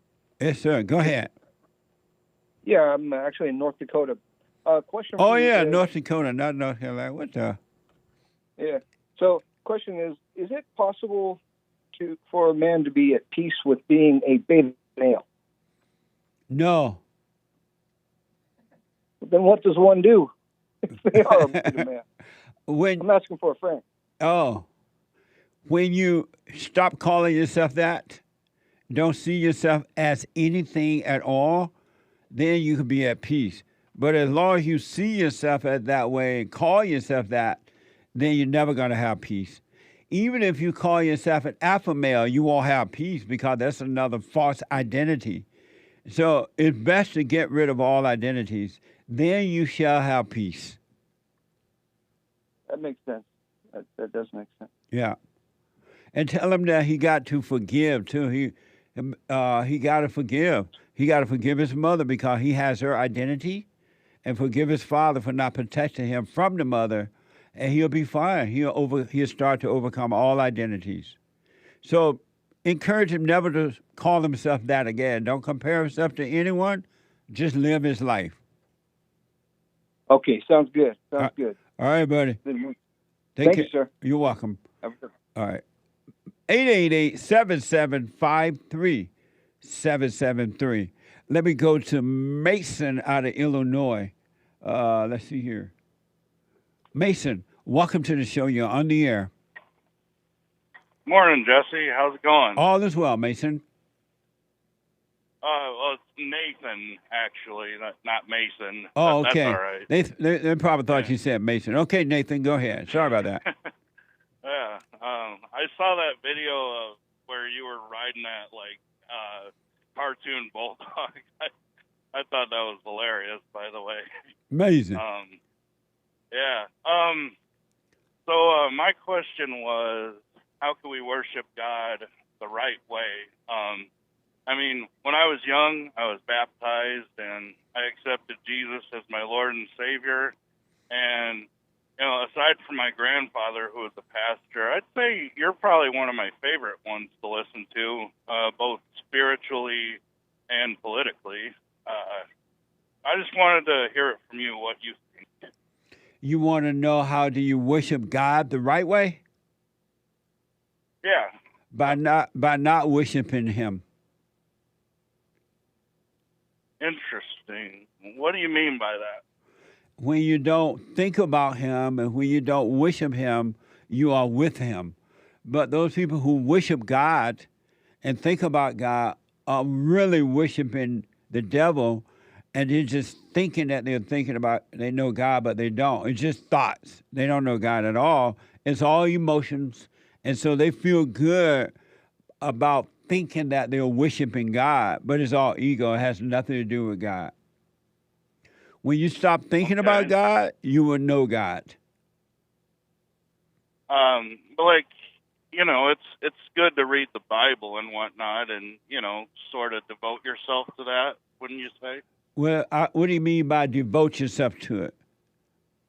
You know, read the Bible. You know, familiarize yourself with it spiritually, not like getting in tune emotionally or anything like that, but you read it, but read it not to remember it. Just read it and then put it away, but don't let the devil in the intellect interpret what the devil would do it, but don't believe what the devil said it meant. Right. Well, like, and that's a thought, like thinking to yourself, well, I think it means this. Right. When you don't necessarily know. It doesn't at all. But one verse that I think is pretty interesting, Ecclesiastes, I think, 10 verse 2, the heart of the wise leans to the right and the heart of the fool leans to the left. You say that again. You know, have you gone and forgiven have you forgiven your mother? Well, I was adopted. My adopted mother passed away 10 years ago, but I called your show 2 years ago, and I told you that I wasn't sure how to reach out to my birth mother, but late last year, 2023, I did, and I had a conversation with her over the phone, and I did forgive her. Nice. At the time, like, when she got pregnant with me, like, her and my father, my biological father, they weren't, like, a serious thing together, like, so I guess it was kind of doomed to begin with, wouldn't you say? Yeah. And he had a problem with drinking and whatnot, and so if she couldn't, because I had an older brother already, and she was a single mom and, you know, working at 1 or 2 jobs, and she wouldn't have been able to afford the both of us, so she gave me up for adoption. Let me just ask, because are you doing the silent prayer? I used to, not as much as I should, like you said, every morning or every night. Let me say this to you. Go back to it. Just go back to it. Start doing the silent prayer. Watch those thoughts, and you will see how to live with God. It will be amazing. Yeah, for sure. I will. All right. Let me know how it goes, all right? I will, Jesse. You have a blessed day. You too, buddy. I got to take a break. 888-77-JESSE. Back in a moment. We have a counseling service, and I have to admit, thanks to God, it is the best counseling service on this side of heaven. I counsel with men and women, families, individuals around the world. Most people are unhappy, they're miserable, They have rough lives. They're depressed, suicidal, young and old, of all races. I understand, I know why, and I do understand it. Because exactly what's happening in me is happening with everybody outside of me, inside of them. And I've noticed that with those who really, really, really want to understand, they will become it just like that, out of one counseling session. If you need counseling, you can go to rebuildingaman.com or call 800-411-2663. 800-411-BOND. Best counseling service on this side of heaven.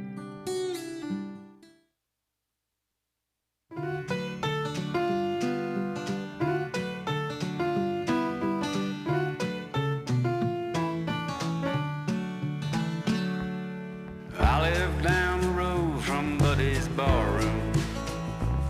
I got a running tab that's done run away. Sometimes I think I'm whistling past the graveyard. Last night I got so drunk I didn't even know my name. But the beer is cold and the music's always playing, and the jukebox is the best there is in town. Country and Western Tuesdays, 888-7753, 773-888-77 Jesse. Check out my books. They are amazing. They really are. From Rage to Responsibility, the first book I wrote. From Rage to Responsibility. And then Scam, How the Black Leadership Exploits Black America. And then the 7 guaranteed steps to spiritual, family, and financial success guide. It's just a little small pocket guide that we use in our Entrepreneur Academy. And I highly recommend for you if you're in business or thinking of starting a business, or you have a job, you want to see how to make your money work. I highly recommend that. 7 little steps. If you do them, you can't go wrong. If you don't do them, it's not going to be enough just to read them. And then Scam, How the Black Leadership, the Antidote. The Antidote, Healing America from the Poison of Hate, Blame, and Victimhood. Go to rebuildingaman.com/store, rebuildingaman.com/store, or call 800-411-BOND, 800-411-2663. All right? Amazing book. Check them out. We haven't played the Alpha Jerky commercial in a while, right? Can we play it? Is it easy to pull up? Watch this, folks. This is amazing. Then I'll take back your calls. People tell me I have a lot of alpha energy. Jesse, what gives you so much alpha energy, they say? Is it energy drinks? No. Is it cigars? No. It's Alpha Jerky. Alpha Jerky from Big Club, USA. Alpha male, and you can have Alpha Jerky energy too. Amazing.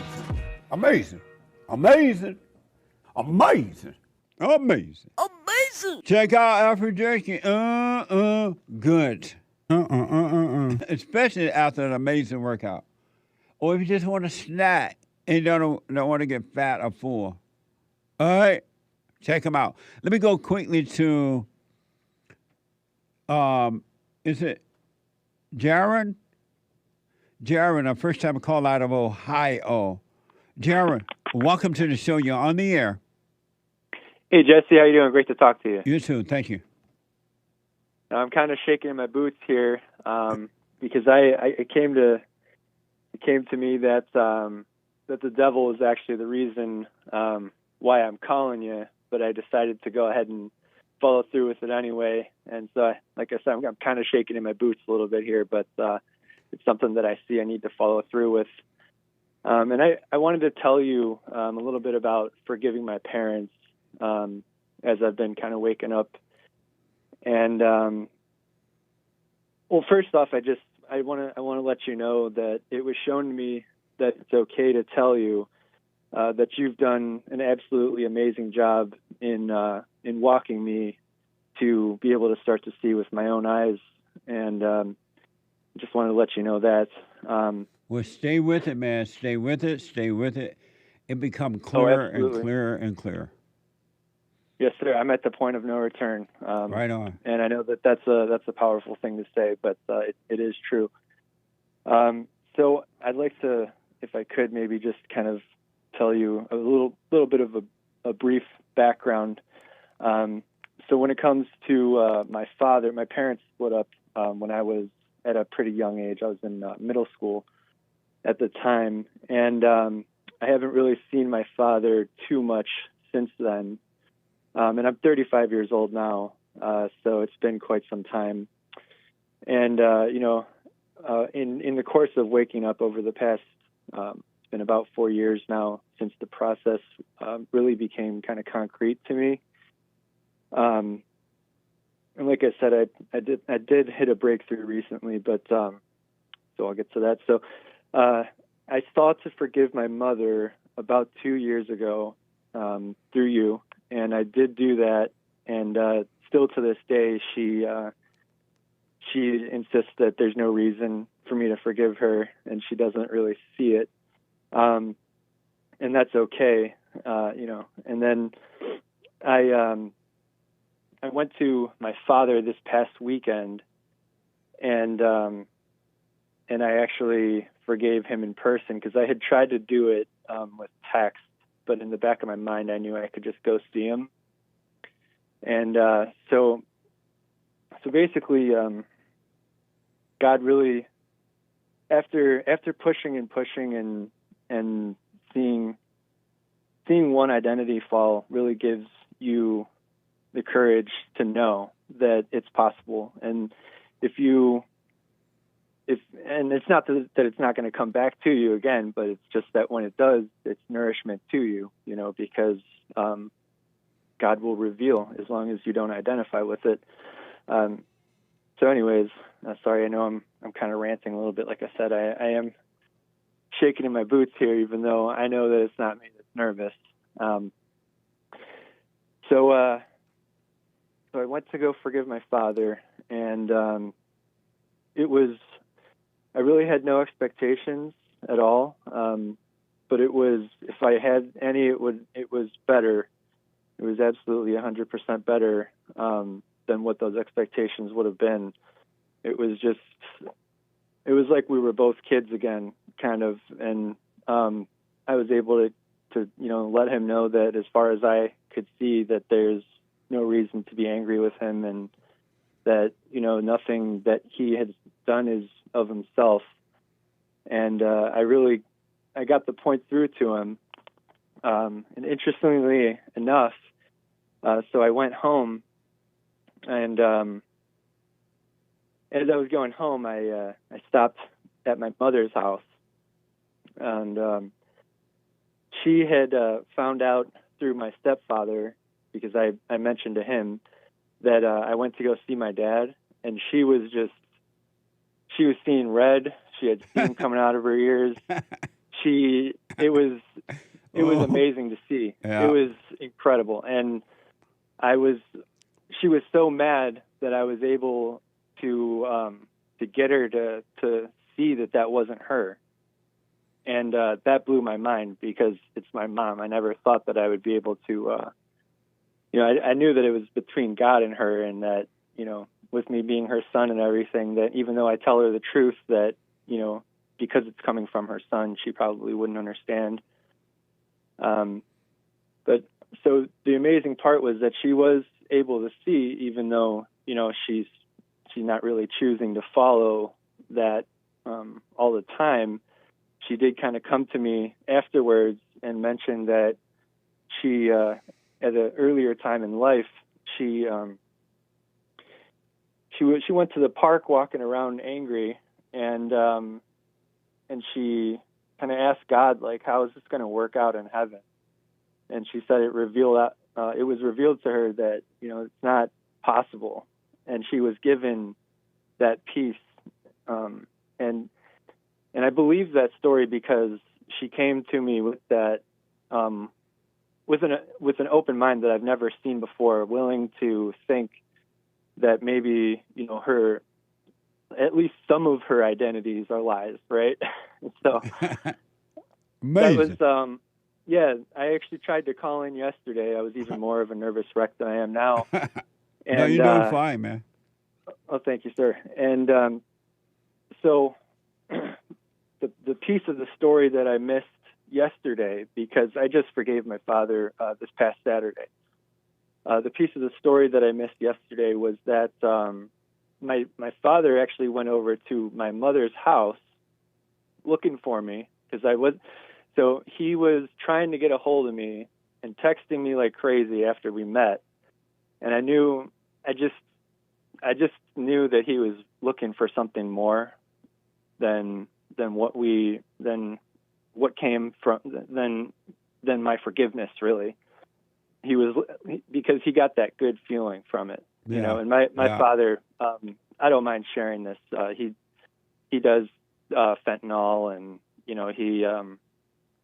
he's been drinking his whole life and stuff like that. So he chases after that good feeling, and he showed up at my mother's house at 7:30 on Monday morning, trying to find out where I was, if I ran away or if I just died or what happened to me. And I thought that was really interesting too, because when you tell people the truth, you really see just amazing, like things that you would have never thought come out of it. Yep. So, I really do. I want you to see that you did an amazing job of walking me to be able to see with my own eyes. And if there's any questions that you might have for me,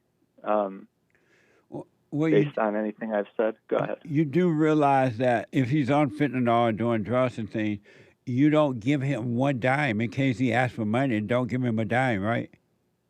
Yes, sir. I'm glad that you asked that because at the end of our conversation, we spent pretty much the day together, and at the end of our conversation, he just pulled out $7 silver, and he's like, "Here, I want you to have these."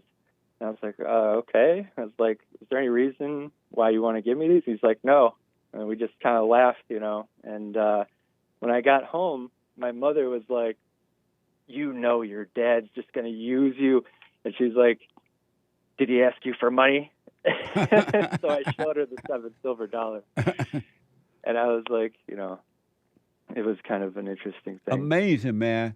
Well, listen, stay with it. Make sure you do the silent prayer every morning, night, and during the day.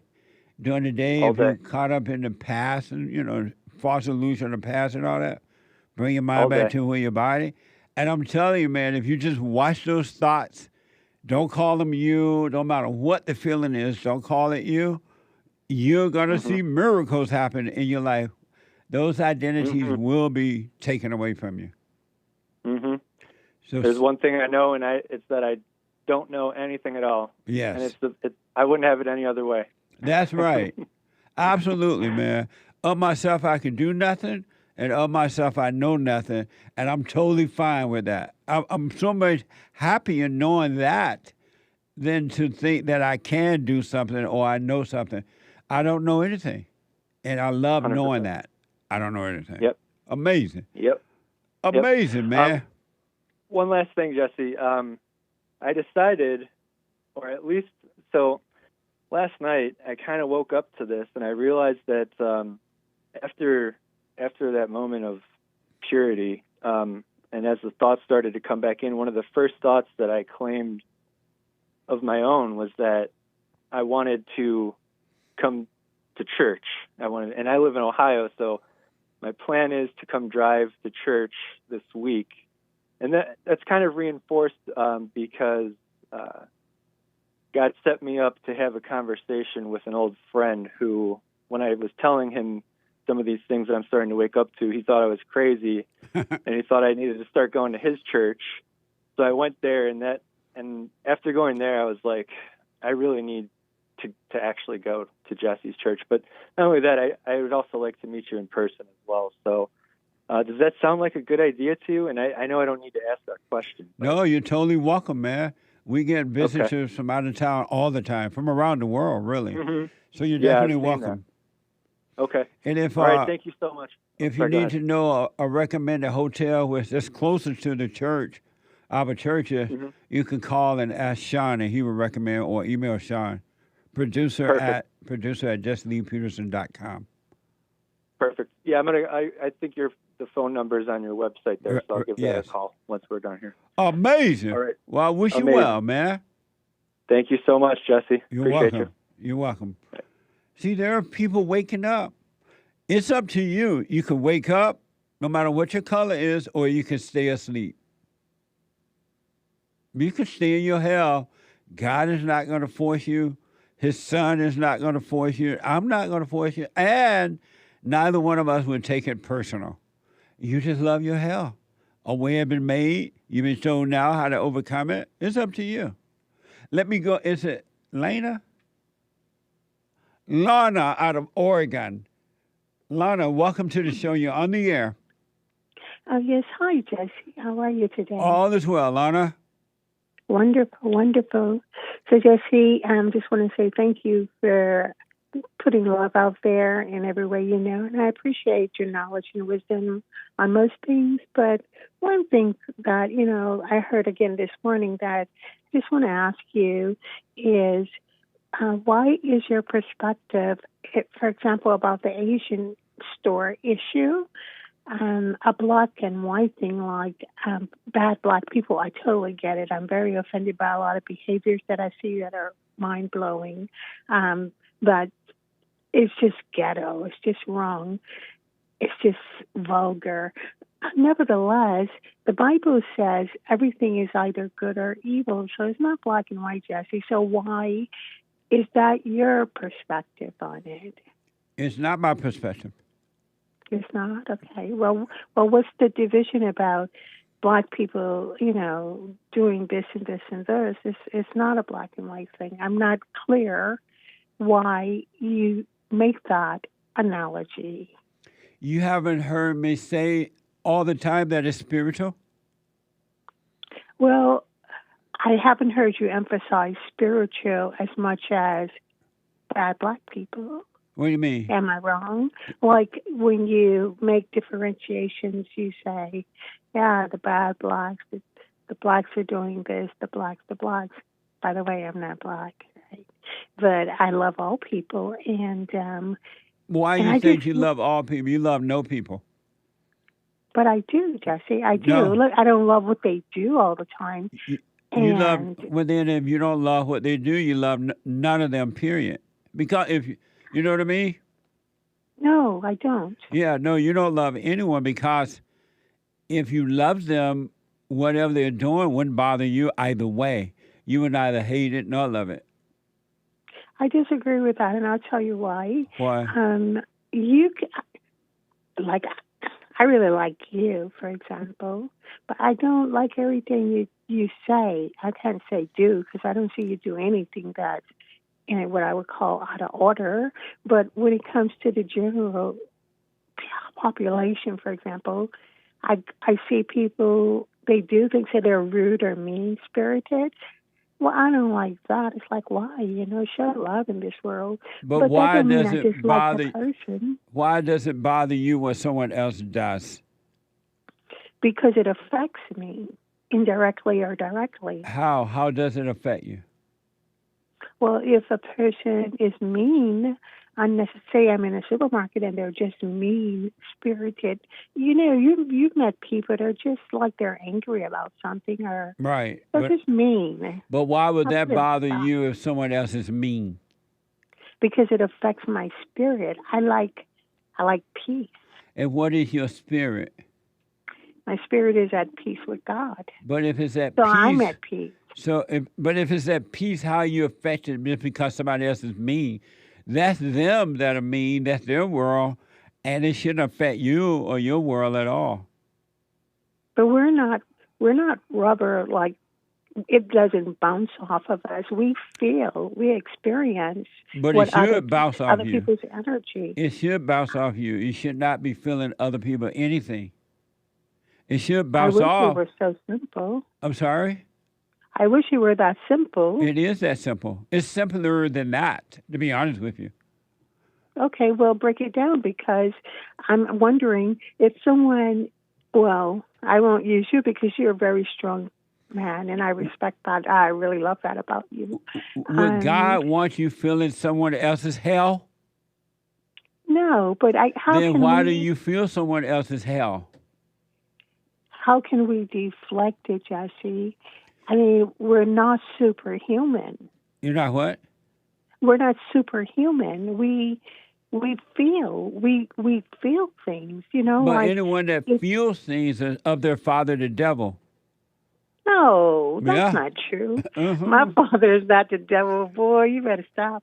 But- I rebuke that. But if you feel something, it's of your father, the devil, because God is not about feelings, and that's what protects you from evil.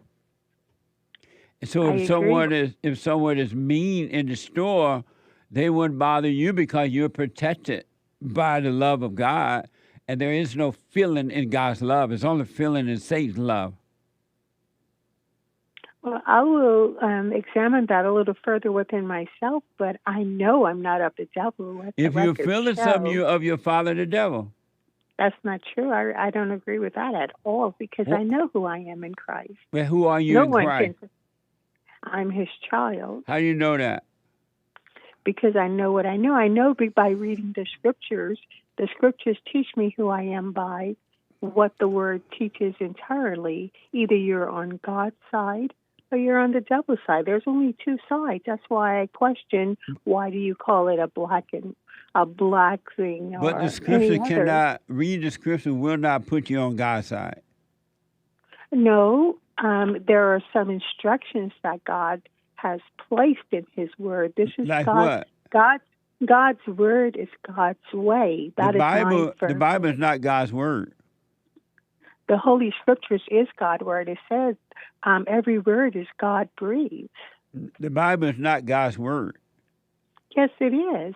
The Bible In is the the word beginning- from God. It's a message sent to you from God, but the word of God is in your heart. Well, the Bible teaches in the beginning was the Word, and the Word was God, and the Word was with God. So God is the Word, which is why when He speaks But things, if you think it that is. if you think you're of God, why are you emotional? I didn't say I was emotional. You said you felt if someone were mean to you in the I said- store, you would feel something. That's emotion. I'm not emotional per se, Jesse. That's not what I'm saying. If I were to If you describe feel myself, something about it, you're emotional. no, I feel something because I have emotion. No, you feel something because you are emotions. I am not emotional. Then why do you Jesse. feel something, Lana? Because you feel things too, Jesse. You feel love. You feel disappointment. You No, feel I sadness. don't. Don't put me in hell with you. I came out of hell already. Boy, I didn't know how. No, I am you're in not. hell. If No, you're I'm feeling not. something, you're in hell. Lana, call me again. I got to take a break. Hake can come in with the hate news, not the fake news. I'll be back in a moment. For everything that you do, you've absolutely changed my life for the positive, and I just want to thank you. I was 29-year-old beta, living at home with my mom, and just was living in fear and in doubt, and I couldn't hold down a job, and then I found you, and I started listening, and I started just being more at peace, and I forgave my mom, and I forgave my father, and it's like right after that, everything just changed in my life, and I was able to get a good job, and I moved out, and I live on my own now, and everything has just changed, and I just want to say thank you, and I appreciate you for spreading that message. It really is a positive message. Amazing. That's good, man. I want people to know God love us in ways that there are no words to express, because you have nothing to compare it to, right? Stay with the silent prayer. You haven't seen anything yet. It gets better.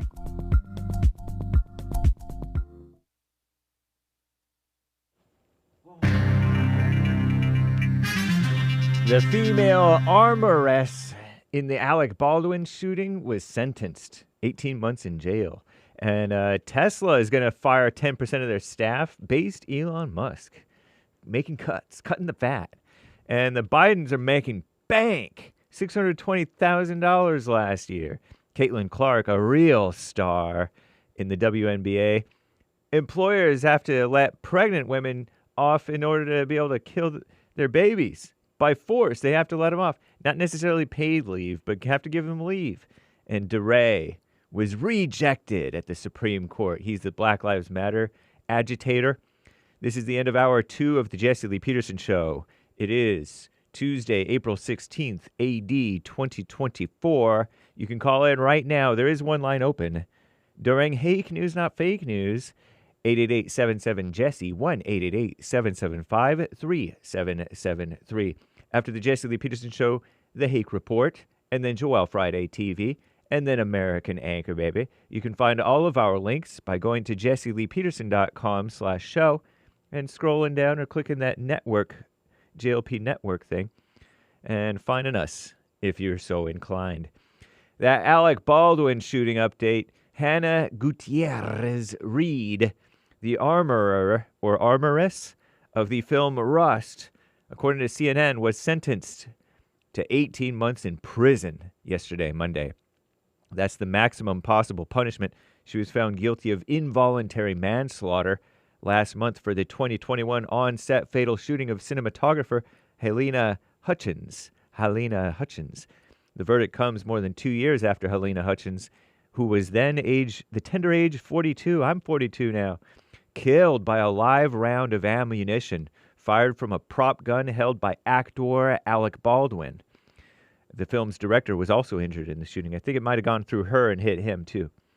During the trial, prosecutors argued that Hannah Gutierrez Reed, 26-year-old stepdaughter of 81-year-old stuntman and armorer, weapons master Thel Reed, who, by the way, holds the United States quick draw record. But Hannah Reed repeatedly violated safety protocols, they said, and acted without caution in performing her duties, leading to Helena Hutchins' death.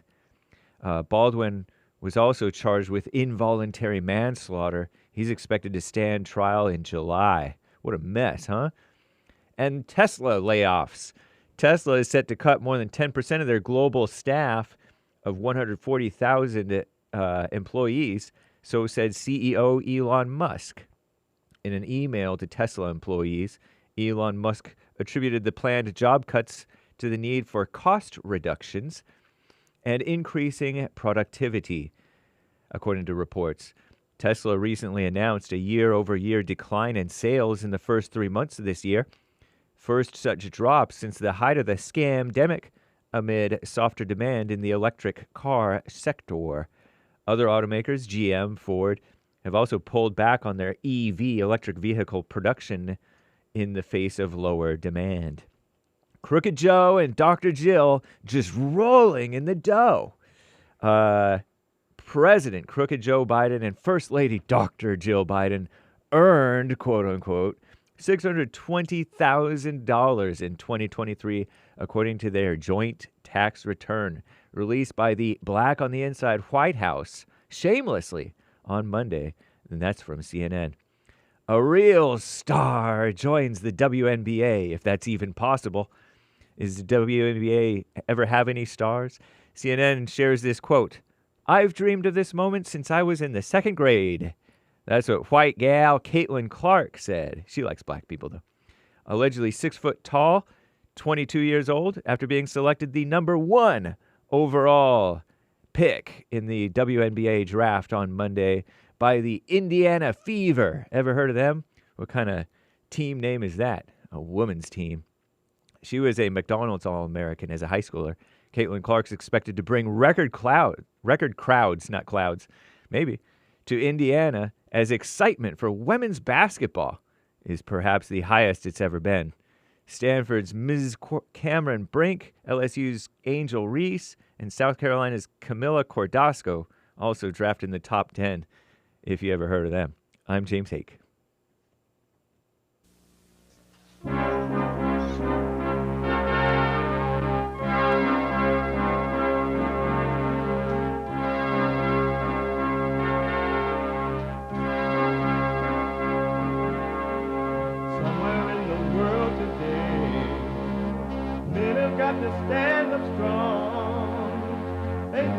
about themselves to understand what went wrong. I know we can find a way. I know we can find a way. I know we can find a way to stand up, stand up, stand up.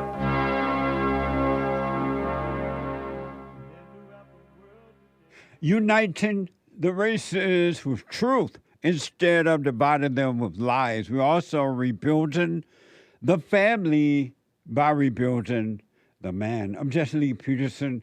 Welcome to the third hour of the show already. There is one line open if you want to jump in there at 888-7753-773. 888-77-JESSE. Jesse. Jesse. You can, if you're out and about, laying at the beach or doing whatever you're doing, you can be listening to the show on your iPhone or iPad. And you can podcast too. You can podcast, but you can be listening at 641-793-1500. 641-793-1500.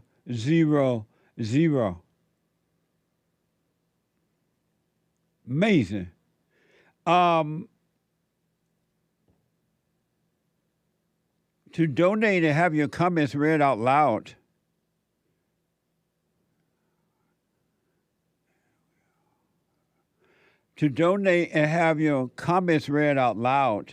you can go to buymeacoffee.com/JLP Talk, buymeacoffee.com/JLP Talk, or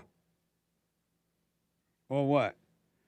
Bond JLP on Cash App. Bond JLP on Cash App. All right? Amazing.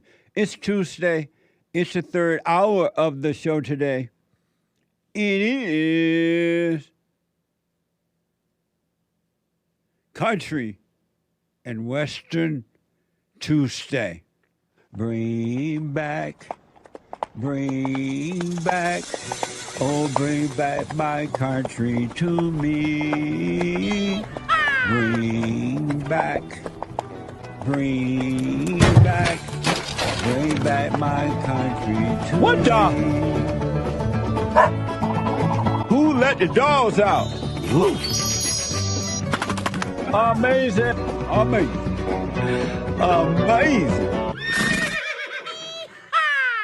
Before I go to the phones and your super chats, I gotta get this off my chest. This is the darndest thing I ever seen. I never imagined that this could happen in my country. And we were reporting on it when it was happening over in other countries. But I never thought that it could happen here. I never imagined. Oh, brand new biblical question for this week. I forgot to mention. Thank you, sir. Do you have fear of criticism? Do you have a fear of criticism? Do ya? Do you want to dance with me, baby? Do you have a fear of criticism? You know, I used to report and have reported the Allah Abba people chanting death to America, death to Israel, but they were doing it from their land, not on my land, my country. And I never imagined, it looked scary too from over there, because I knew that they were putting on belts with bombs and all that kind of stuff, and they were walking to different locations, and they would kill themselves and try to kill others, and kill others in a lot of cases. And I thought, that could never happen in America. Ain't no way, Jose. They would never be able to do Allahu Akbar here or say death to America here. It just wouldn't happen. Boy, was I wrong. It's my country. I can't believe this. When I believe it because I see it. But first of all, with Why do our government want it to happen? Why do they allow it to happen? Why do they allow it to happen? What is the reason? Why have they refused to do anything for my country, for we the people? They don't protect us at all on our own territory. Let's not even think about the enemies over yonder. They won't put a wall around the borders. They bring in the illegal aliens, all kinds of illegal aliens from around the world. They give them money, put them in hotels. They feed them, give them cell phone, and the illegal aliens fighting with them now and doing all kinds of stuff, and they still keep them here. They send money to Ukraine and everywhere, but they would do nothing to protect America. They have invited the world into my country, and now they're saying death to America on American soil. No one is doing anything about it. Why? I want to know why. How much money is behind it? How much perceived power is behind it? How much control are you getting over the people? Yesterday, there were protests all over the Golden Gate Bridge and everywhere. And I'm just blown away. Nothing's been done. The last time we saw something like this, it was with the radical evil, worse than the KKK, Black Lives Matter. I'm like, what the? In case you missed it, and I don't know how you could have missed it unless you're looking at the liberal press, NBC, protesters arrested after shutting down Golden Gate Bridge for hours. Traffic was blocked for nearly 5 hours before it started moving just after noon. Moving again just after noon. Watch this compilation. This is in America, by the way. Hey, you get on the fucking road! You're being filmed on the fucking road! You don't understand! Do you think I care? You're in the road! Please calm down. Please calm down. You're being filmed. This video is showing activists protesting the war in Gaza. Right now, the southbound lanes of the Golden Gate Bridge are shut down. You can see a lot of authorities on scene here. We've been watching this video, and it appears that these protesters, they're sitting down on the ground. It appears they have their hands in some sort of barrel, either filled with dirt or cement.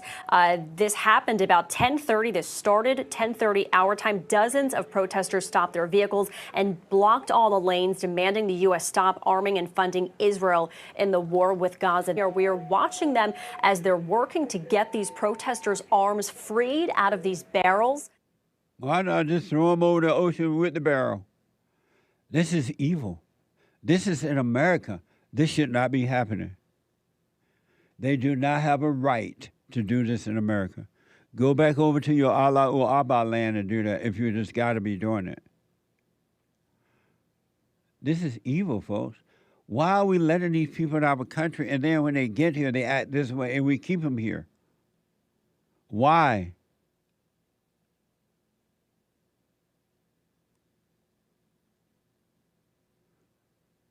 This is not, and for all you American citizens, true American citizens, who are acting like you don't see it, you better wake up.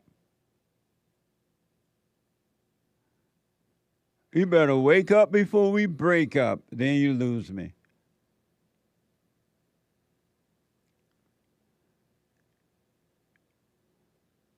Amazing. They did the same thing according to the report over at Chicago O'Hare. ABC has reported dozens were arrested Monday after pro-Palestine. Go over there with your mess. We got enough with Black Lives Matter and Antifa. What the? And who is behind the protest? Who is organizing this? We get all these people to show up who don't have any idea what's going on, to be honest, to show up at the same time. ABC has reported dozens were arrested Monday after pro-Palestine protesters blocked the roadway entering into O'Hare Airport and later halted traffic downtown. Watch this compilation.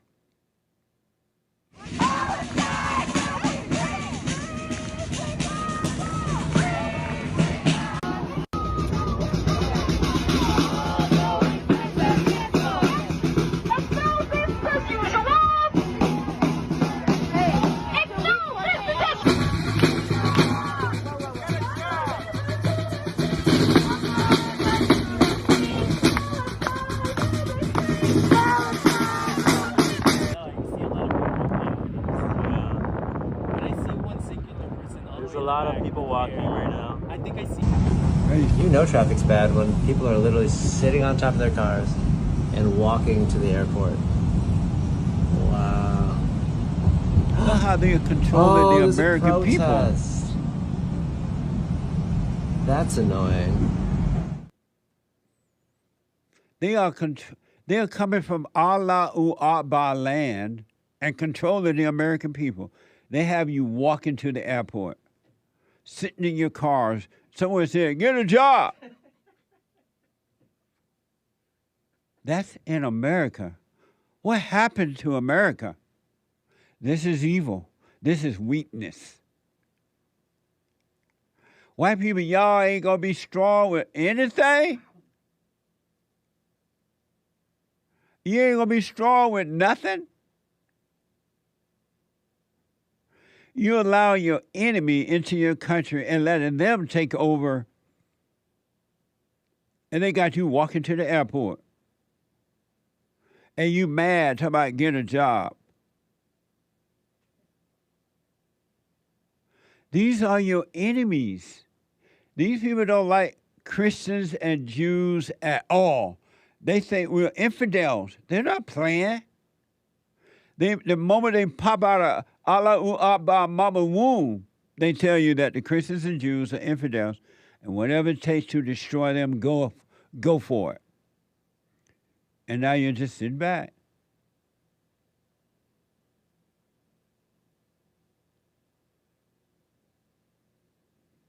So I showed you the Golden Gate Bridge in San Francisco. I just showed you Chicago O'Hare Airport. It ain't over yet. Watch this from the Brooklyn Bridge. New York Post. Hundreds of anti-Israel protesters wreaked havoc in Lower Manhattan on Monday, storming the Brooklyn Bridge and grinding traffic to a halt. Watch this from Fox. But again, you're taking a look at police officers right there on the Brooklyn Bridge. As for the past 40 minutes or so, we have been following a major pro-Palestinian protest. And again, take a look. You can see right there these flare guns or these flares being ignited, and then it seems to be tossed off the side of that Brooklyn Bridge. All of this unfolding in a matter of seconds. Look at that, they're burning the American flag.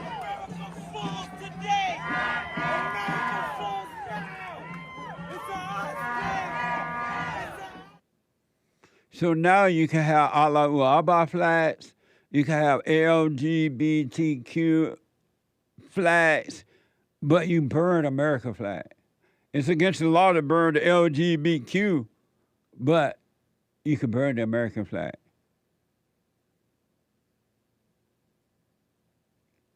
Why have my country become so weak? Why don't someone care about it?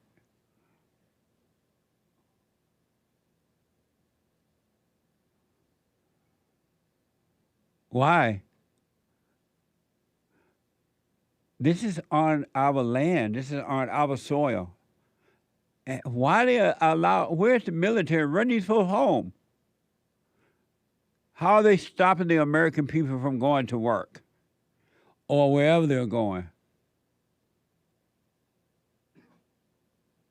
The New York Post has reported the marchers included some who burned American flags while one yelled "Death to America," according to social media posts. Isn't that amazing? And according to the New York Post, The marchers included some who burned America flag, and you saw that, while one yelled, "Death to America." That's according to social media posts. Isn't it amazing they're in our country saying death to us? And everybody just lullaby. Oh, no big deal. Okay. This is evil. This is not good.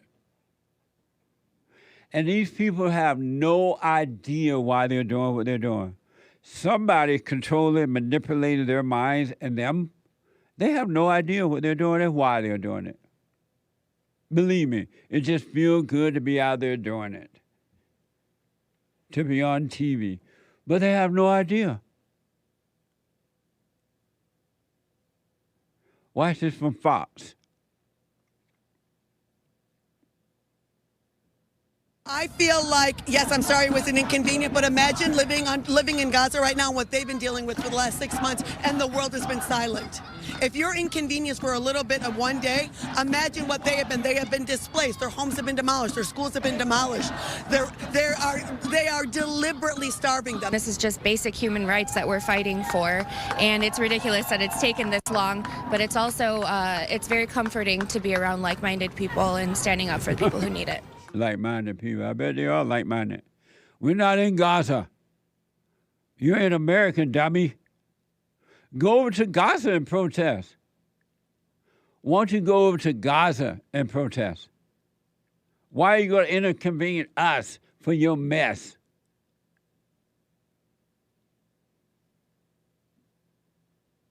Oh.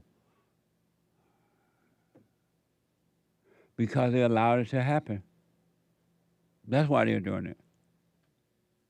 You allow someone in your world, they're going to destroy your world. And you can't blame them. You allow them in.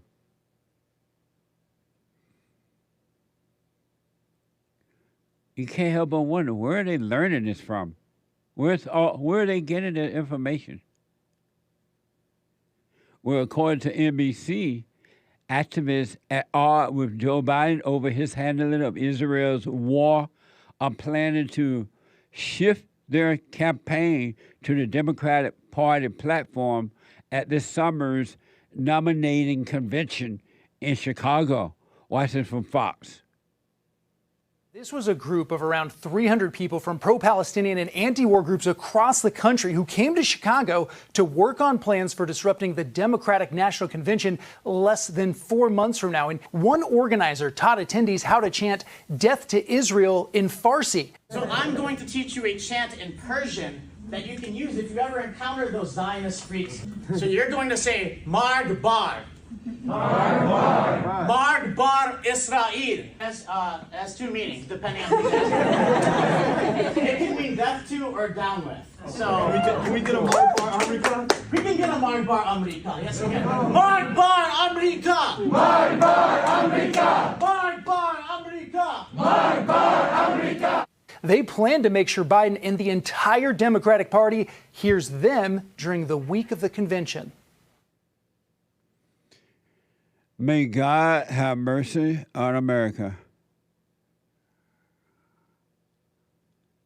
There's no fear of God at all, Joel. Sorry. That's in America. That was in Chicago, according to the report. Death to Israel, death to America. Can you imagine they're sitting in a room teaching to hate? Pointing out how to hate, and they're laughing and applauding as though hatred is good. They're teaching to hate. Adults. Those were even not children. Those were adults. And they're teaching to hate.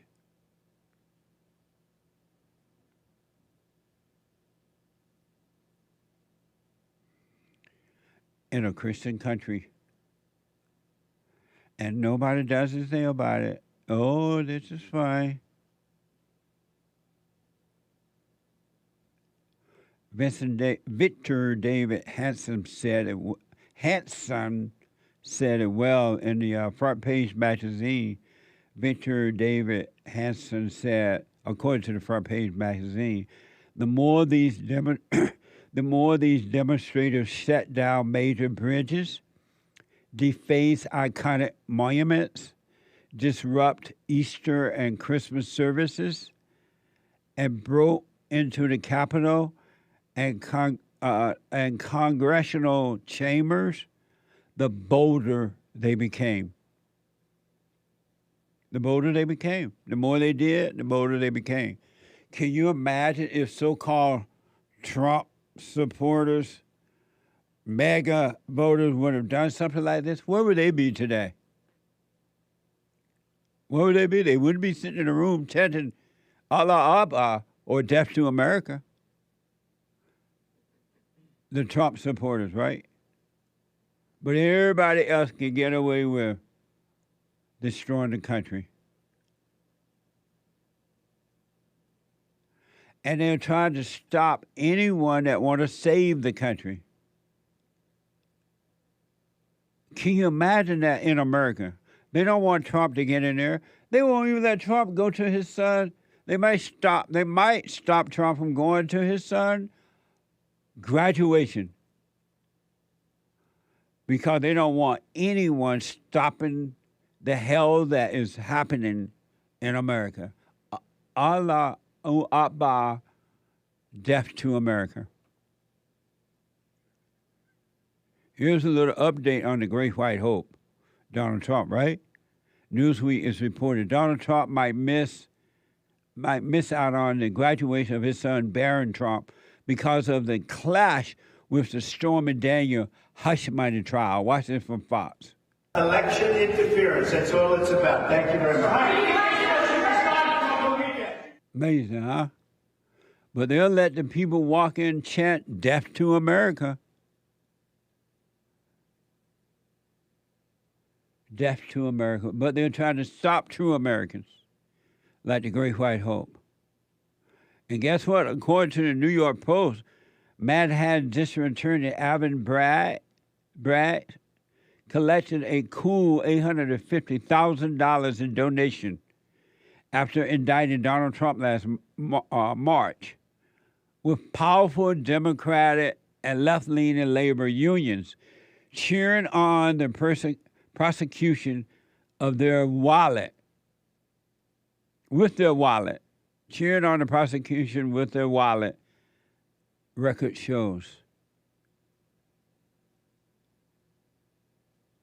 If ever we needed you, Lord, we need you now.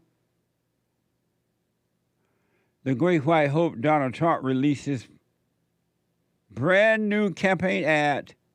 Watch this from Donald Trump. They want to take away my freedom because I will never let them take away your freedom. It's very simple. They want to silence me because I will never let them silence you. They want you silent. And I am the only one that can save this nation because you know they're not coming after me, they're coming after you, and I just happen to be standing in their way, and I will never be moving. On November 5th, 2024, justice will be done. We will take back our country, and we will make America great again. Thank you. God bless you all. Thank you. Thank you very much. Great job. Amazing. Amazing.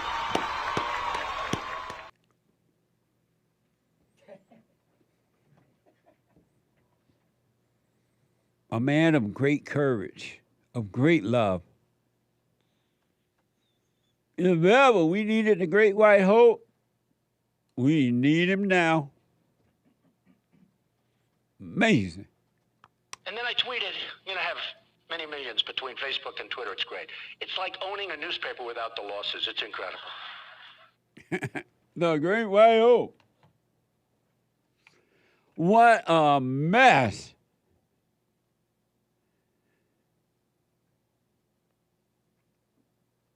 One last thing, but a little good news. Just to kind of relax you for a minute. I'm pretty sure all that was shocking. Relax. Some good news for you. And I want Sean to come in real fast and comment on this.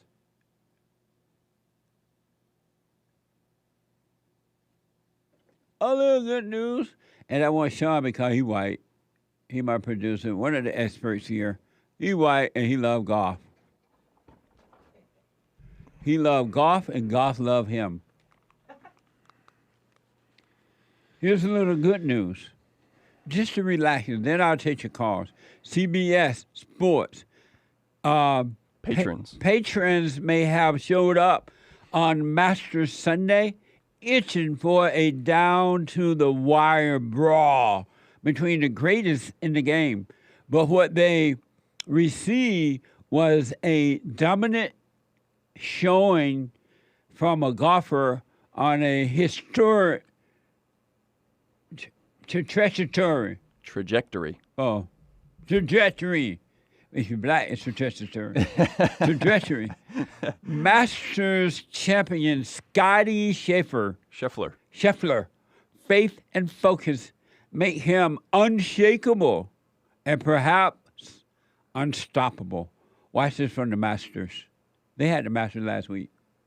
Sitting around with my buddies this morning, I was a bit overwhelmed because I told them, I was like, I wish that I didn't want to win as badly as I did, or as badly as I do. I think it would make the mornings easier, but I love winning. I hate losing. I really do.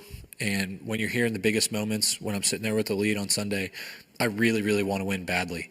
And my buddies told me this morning, my victory was secure on the cross, and that's a pretty special feeling. To know that I'm secure for forever, and it doesn't matter, whether or not I win this tournament or if I lose this tournament. My identity is secure for forever. James. Amazing. And you say, you must be pretty happy. It's amazing. It's an amazing thing to watch. It was a great tournament.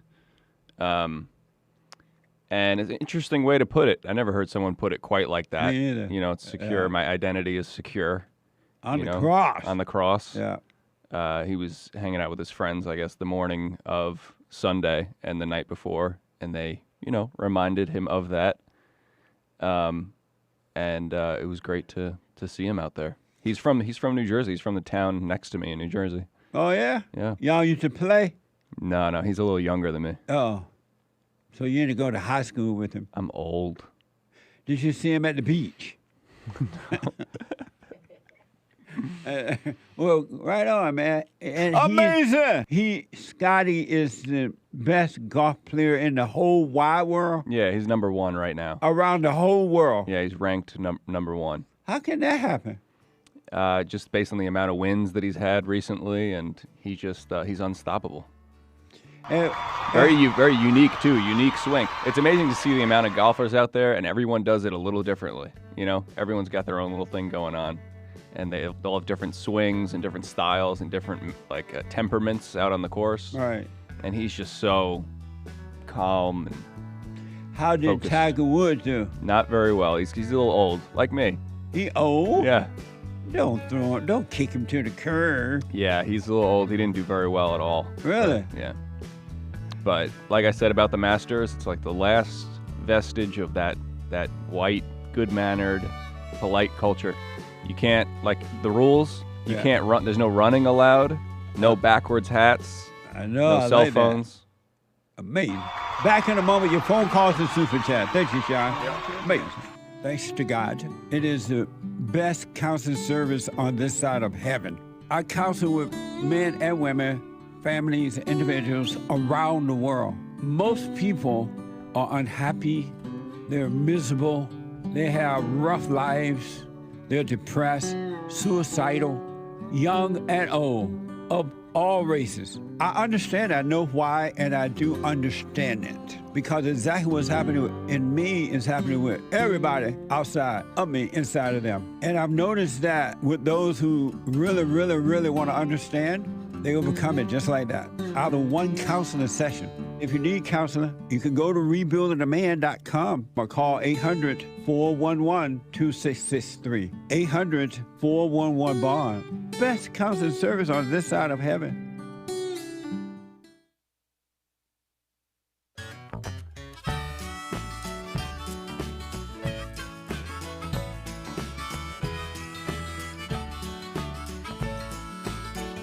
She thinks I'm a little lazy. I think she's a little crazy. We like summer and we like spring, watching wrestling in the ring. She ain't shy, she speaks her mind, tough as nails and smooth as wine. We burn hot as kerosene, baby, we got our own thing. She ain't skinny and I ain't tall, and that don't bother us at all. I run naked through the yard, she flash every police car, drinking wine and getting tired, shooting out the damn street lights. Treasure chest is now open on D-Live. Treasure chest open on D-Live. 888-7753-773. The Hake Report coming up at the top of this hour. TheHakeReport.com from 9 to 11 a.m. Pacific time. And after the Hake Report, Joel Friday TV. He be like, Joel Friday TV at 11 a.m. And after Joel Friday, the American Anchor Baby. Flying high off natural energy given to him by God. All right? At 12 noon Pacific time. You don't want to miss it. And then for personal shout-outs, I would do them for you. Birthdays, weddings, encouragement, whatever the occasion is. Go to Cameo, cameo.com/Jesse Lee Peterson, cameo.com/Jesse Lee Peterson. And make a donation, y'all. Go to rebuildingtheman.com right now. Hurry, run. Make a donation at rebuildingtheman.com or call 800-411-BOND. 800-411-2663. Or you can mail it in. You can mail it. P.O. Write out to Bond. P.O. Box 35090. P.O. Box 35090. 35090. L.A., California. 90035. 90035. Let me go quickly to Joe, a first-time caller out of Ohio. Joe, thanks for calling. You're on the air. Hey, Jesse, how you doing today? All is well, Joe. Thanks for your call. Hey, I was just calling. I've been watching this trial begin with Mr. Trump. I'm a big Trump supporter. And obviously you got the left talking about dragging him to jail and all this type of thinking. I'm just wondering what you think the possibilities of they actually be able to incarcerate Mr. Trump. Well, you know, I have learned to live life as a wait and see. And I've noticed that everything they have tried to do to hurt him and destroy him, ever since he ran for president the first time around, so far they have not been able to do anything. They have not been able to stop him. So I would advise you, Joe, to just have a wait and see. Wait and see, because they're dealing with a man that they have never dealt with. The lights up, they have never dealt with before. And so I'm having to wait and see. I know they want to put him in jail for sure. They don't want him to be president. But let's just have a wait and see and let's have a wait and see. Oh, okay. Another part of my question, too, which is what I thought. Do you think if potentially Joe Biden were to win this next election that you would ever see another Republican president, just based on the fact that all these illegals that he's allowed in here, I would think within that 4 years that he's president, they would try to allow them to vote in the next election? No. If the Democrats were to get in re-election this time around, it's over for America.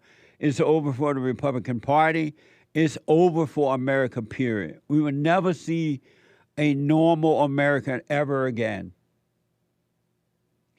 Yeah, I tend to agree with you. That's why it kind of is, it's a tense situation that we're facing here. And if men don't stand up and if men don't take hold of this country, I think we're in some serious trouble here. I really do. And it's sad to see even just so many different people that are walking about this country, this great country, and many of them are out of shape, and it looks like they're, every time I go down the road, you smell the marijuana in the air and everything, and it's amazing how many people are subdued and not really understanding what's going on.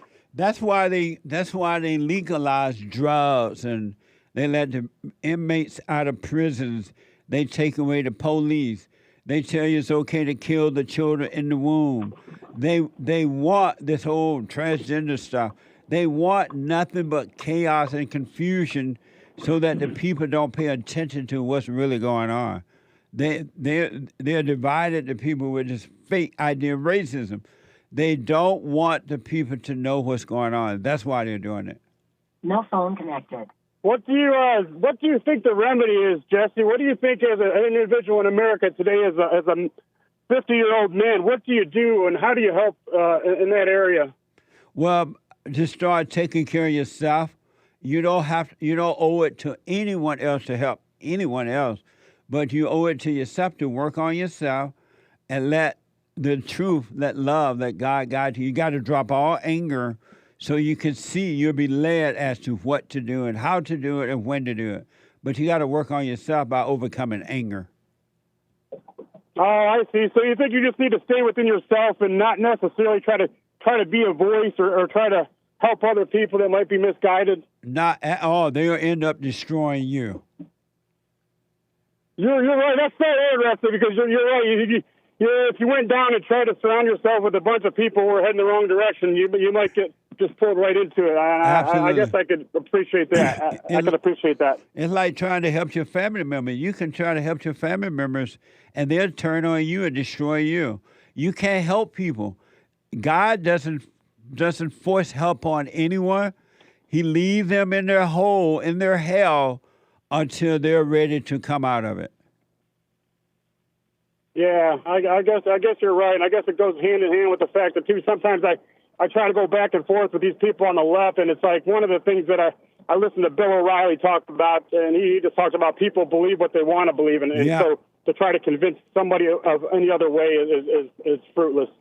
No, you can't help people. I'm getting this notice right now that AP News, from the AP News, new federal rules from the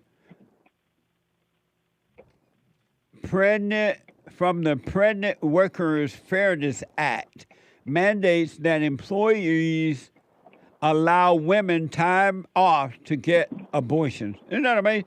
So they're trying to mandate, if this is true, they are mandating employers to give women time off to go kill the children in the womb. Wow. Yeah, we're definitely living in some evil times, that's for sure. And I guess I could just take the same thought as you when you were talking about how you got people chanting death to America and everybody just stands back and watches it go on. Yeah, our government, the government is allowing it to happen, man. I wonder why. Joe, thank you for your call, buddy. Call me again. Take care, Jesse. All right, buddy. Amazing. Paul, a first-time call. There's a line open, 888-77-JESSE. Paul from Massachusetts, a first-time caller. Paul, welcome to the show. You're on the air. Appreciate you, Jesse. You're a legend, my man. I've been listening to you for about a little over a year now, and you're spreading the good word, man. Keep it up. Thank you. But I wanted to bring up with you. So I recently returned to my father, and it feels great. Yeah. It feels great. My mother, she never said a bad word about my father, but through her actions, I could see she didn't have love for him. Yes. And, that's what I want people to understand. The mother may not talk to the children in some cases bad about the father, but her spirit speaks louder than her words. The kids know she hates daddy, that she doesn't like daddy. Yeah, she really fooled me for quite a while. You know, I didn't have a relationship with my father for about 20 years. And about a year ago, I reconnected with him, and I can't tell you how great it feels to be back in his life. And yeah, man, just keep it up. The word is great. Thank you. I appreciate that. You stay with it. Stay with it. Do the silent prayer. Watch those thoughts. Don't argue with them. Don't discuss it with them. Just watch them. And you haven't seen anything, Paul. You're going to see how much God loves you. You're going to see what it means to be loved by God.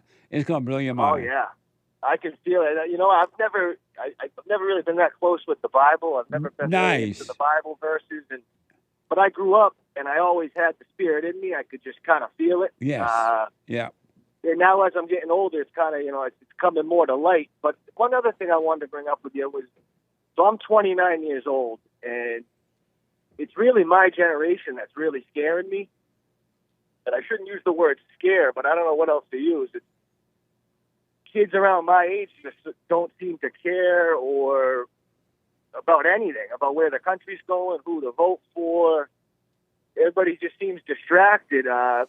If you were my age, would you try to tell your buddies to get on the same page, or no? I would just leave them be? I would just leave them in their hell, and work on myself. You cannot help anyone else. Even when your kids, if they grew up with that anger or spoiled or whatever, you can't even help them as adults. You just have to leave them in hell until they are ready to overcome their pain. But you can't do anything about it, Paul. Just don't. Yeah, I know. I'm living in hell myself. I'm still trying to get rid of my mother's, friggin', whatever you want to call it, emotions. Her hell. Her hell. It's true. It's really true. I would have never, if you asked me a year ago, I would have said, you're crazy. I would have said, what are you talking about? My mom isn't, she didn't pass any hell on to me or anything like that. But, she did. And I'm trying to deal with it to this day. I'm almost starting to think I'll never get rid of this hell. No, you will. Just now that you have forgiven her, and you went and forgave her, right? Yeah, kind of. Well, I was out to dinner with her, and I forgave her, and it was just kind of weird. She's, she didn't say for what. She just kind of went along with it. And I said, I forgive you for, making me kind of into a girl. Yeah. I've only hung out with you, and sometimes I find myself acting like a girl, and I'm like, yeah, I'm embarrassed. I start judging myself. I'm like, what is going on here, And it's a little overwhelming at times, but I'll tell you, your word, Jesse's going a long way. I actually have I got a counseling meeting with you tomorrow, so we'll be able to chat for 30 minutes. Oh, okay. All right. But do the silent prayer, and from this point forward, don't call any thoughts or feelings, whether they so-called good feelings or bad feelings, don't call them you, so you can stop identifying with them, and they will be taken away. They're spirits, and they will be taken away from you by God. By God. They'll be taken away. That's awesome. That would be great. That would be great. Right on. So stay with it, buddy, and we'll talk tomorrow. You got it, Jesse. See you tomorrow, buddy. Right. Amazing. It's spiritual. 888-7753-773. Nathan is a first-time caller out of Washington State. Nathan, welcome to the show. You're on the air. Hey, Jesse. It's nice to be on the air with you, man. Thank you. Yeah, it's just crazy because when I first started listening to you about 2 years ago, I thought you was crazy, man. I was like, this dude is just talking crazy. He's just trying to rile up people. And then I started really paying attention to the points you were making, and you were just making them without any emotion or without any concern for someone getting emotional over the truth. And I started doing that in my own life with my own realities, and it's unfortunate that it does separate you from many people that you thought were close to you. Yeah. But it also makes you draw closer to God, because He is all that you really have. Yes. Because everybody else is like a conditional, convenient option for you or for them. Like they only have you in their life to benefit them. Yes. And as soon as it gets a little hard, or it gets a little you start making them question their own belief systems instead of, trying to actually derive the truth out of it. What they do is they start insulting you, and then you realize there's no point in trying to convince somebody of the truth. The way that God saves us is by showing us that He saved Himself so that we can save ourselves with the same knowledge that He has. Absolutely, man. Amazing. All relationships, whether it's family relationship, husband and wife, relationship, kids and parents, friendships, all relationships are fake. They're not real. And in all relationship, each individual is about themselves. They don't care anything about you. It's what they can get from it. And when they can't, they're done with you. They make you their enemy. Every relationship. Yeah. And every relationship is conditional. There's no such thing as unconditional love. Right. And when somebody says, I have unconditional love, they're lying. That's just the lie that the devil told them because he wants them to forgive him for everything he's about to do to them. That's right. That's a perfect way to put it, man. You're absolutely right. What a mess. No, but you're doing a great job, man, and I now understand why you've been able to do this for so long. It's because it's true. Yeah. And the truth sets you free. So it really works that way. That's it's kind right. of crazy, but it's true. Stay with it, stay with it, stay with it, Nathan. You haven't seen anything yet. And if the whole world turned against you, that's fine. They were never with you anyway. It was all fake. Well, you know, the crazy thing, I was talking to someone earlier today about experience with us, right?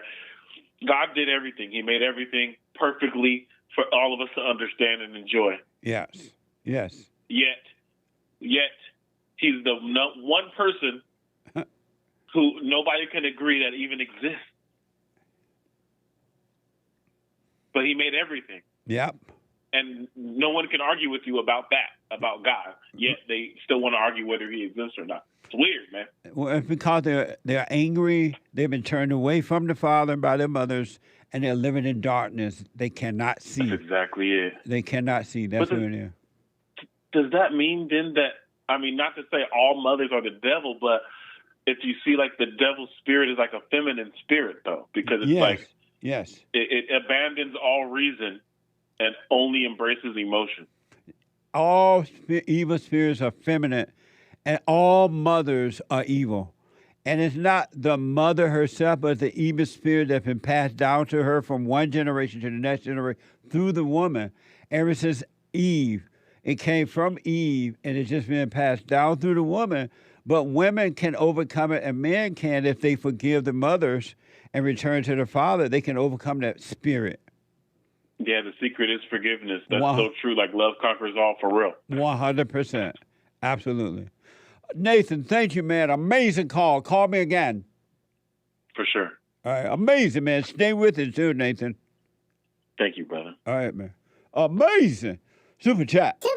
Super chats. I have books that are amazing, donated a diamond on DLive. As a male, is it okay to have a woman cut your hair? If you want to be pretty. I don't know. When I was a beta male, I remember once I had a female. I went to the barbershop. And when I was living in the hood, I went to a barbershop and a woman cut my hair. She did a good job. So it's up to you. If she's good at it, there's no rule. Whatever. When my dad was in the military, my mother cut his hair. Well, no wonder. She cut her whole family's hair. On second thought, no, no, I'm playing. I'm playing. No, it's fine. It's neither right nor wrong. All right. Thank you. Lily Pooh with a Rumble rant. What does President Trump have to say today? Let me check. I'm glad you asked. Ask. Thank you, God bless you, and God bless America. Amazing. Amazing. Thank you. Lily Pooh with another Rumble rant. It's cheaper for a corporation to pay for 2 days off than 2 months' pay for maternity leave. Today, the men get 6 weeks' pay to stay home with the mom and baby, too. The company need to stop hiring women. If you're going to get pregnant and you want some paid time off to go kill the baby in the womb, you don't need to be working on my job. Indeed. Just don't hire me. You won't have to deal with that. That's all you have to do. Amazing. Thank you. Shout out to the top contributors on dlive.tv/Jesse Lee Peterson, WD41, Maverick Angel, Evgeny Crosby. I have books that are amazing. Stan69, Aries 1, and the rest of the supporters. Appreciate that. And congratulations to the luckiest followers who got the redistribution of lemons. 555555565. That might have been an extra 5. Kid Combo 1.0, Zealous Hermit, Cactus Eater Bear, and Bill West. Congrats, fellas. Amazing. Thank y'all. And thanks, guys. I do believe that's all for now. Appreciate it. Nice. Thank you all so much. Hassan, can we play clip 16.3b again? Donald Trump. New campaign ad. I want Hake to comment on it. Is that possible? Okay. This is Trump released a brand new ad from Donald Trump. Watch this. They want to take away my freedom because I will never let them take away your freedom. It's very simple. They want to silence me because I will never let them silence you. They want you silent. And I am the only one that can save this nation because you know they're not coming after me, they're coming after you, and I just happen to be standing in their way, and I will never be moving. On November 5th, 2024, justice will be done. We will take back our country and we will make America great again. Thank you. God bless you all. Thank you. Thank you very much. Great job. Amazing. It just makes you want to tear up a little bit. Nice. It makes you want to tear up. Especially with that exciting movie music. I like Thriller. I like when he did this. He's waving and then he raises a fist of victory. Yes. Not the communist fist. What a man, what a man, what a man, what a mighty good man. What city was that his motorcade was driving It through? looked like New York. Oh, that was New York? It looked like what? I don't know, but it looked like New York. I don't know my And so cities. you say about the new ad? Right on, man. Looking out for the little guy. Yeah, that's right. Yeah. And the world knows it, and the world trembles. Amazing. So the Hake Report is coming up here at the top of this hour at 9 a.m. Pacific time. The Hake Report. And then Joel Friday TV at 11, right after the Hake. Amazing. And then the American Anchor Baby right after Joel Friday TV. Amazing. What the? Let me go quickly to Pete. First time call out of Texas. Pete, welcome to the show. You're on the air. Jesse? Yes, Pete. How you doing today, sir? All is well. Thanks for calling. Thank you. Great to finally be able to talk to you, but real quick, I've been watching you for a little while now, and I've always heard you talk about the silent prayer, but I don't think I ever caught when like basically tell us how to do it. And I came across one of your YouTube videos that actually was kind of like a like a tutorial on how to do your the silent prayer.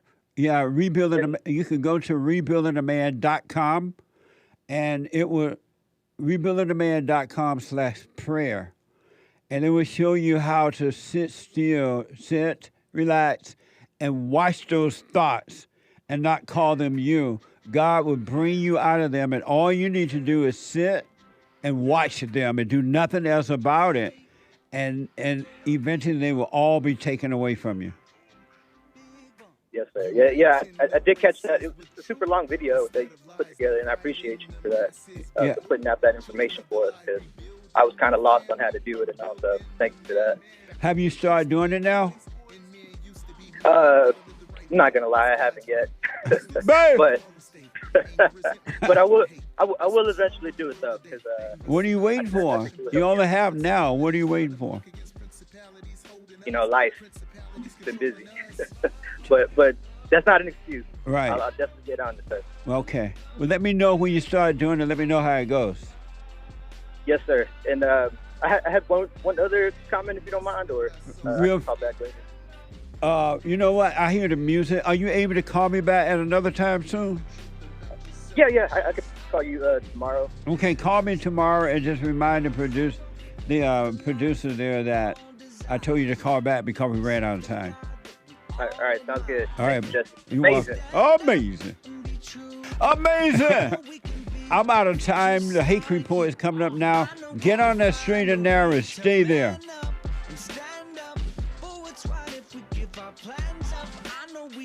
Stay there. Can you imagine they don't want Donald Trump to might not let Donald Trump go to his son's graduation? What the? Come on, man. But they let prisoners out to kill people, knock them out, rob, rape, and whatever. What the? Forgive, do the silent prayer, work on you. Work on your life. Alex out of Montana. Rick out of Virginia. Josh, a first-time call out of Ohio. Jaime out of Minnesota. I am out of time. I'll be back tomorrow. Tomorrow is Manhood Hour, Wednesday. Work on yourself, folks. You won't regret it. Stop judging yourself. Stop having an opinion. Just live your life. It's much better than what you're doing now. Return to love. Overcome hate. Overcome anger. Have a good one, folks. Thank you for everything. Bye.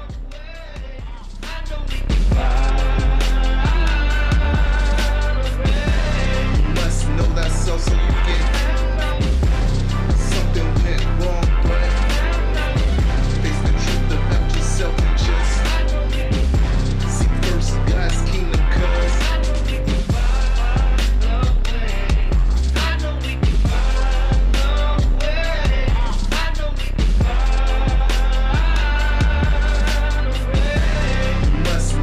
so you get something went wrong, but face the truth about yourself and just seek first God's kingdom, I know we can find a way. I know we can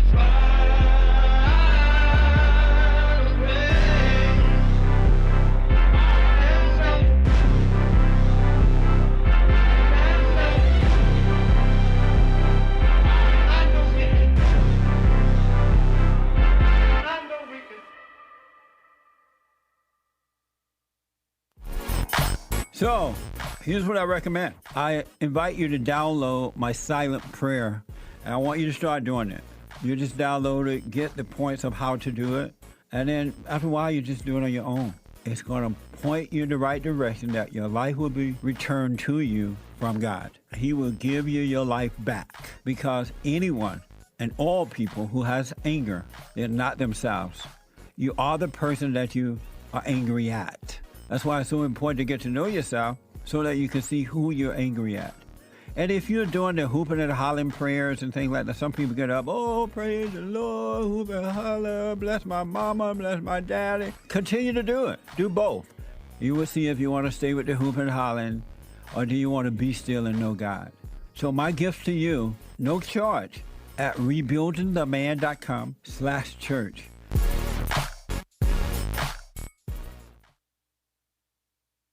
I noticed after a while that when these guys overcome their anger, they have amazing ideas about starting a business, but because they've been told that if you don't get a loan from the bank, or if you don't have a 5-year plan, or if you don't do this, and it's just simply not true, it's the first step. With faith, then all things are possible. So, but the most important thing is to return to the Father. That yearning that you have, that emptiness, that void, is not for more stuff. It's not for more friends. It is a return to the Father, because there's no way you can return to God and be angry at your earthly father. So thank you all so much, right? People around the world donated to Bond at rebuildingtheman.com, or they call 800-411-2663, and we're still committed to pointing the right way for men and women to return to the Father.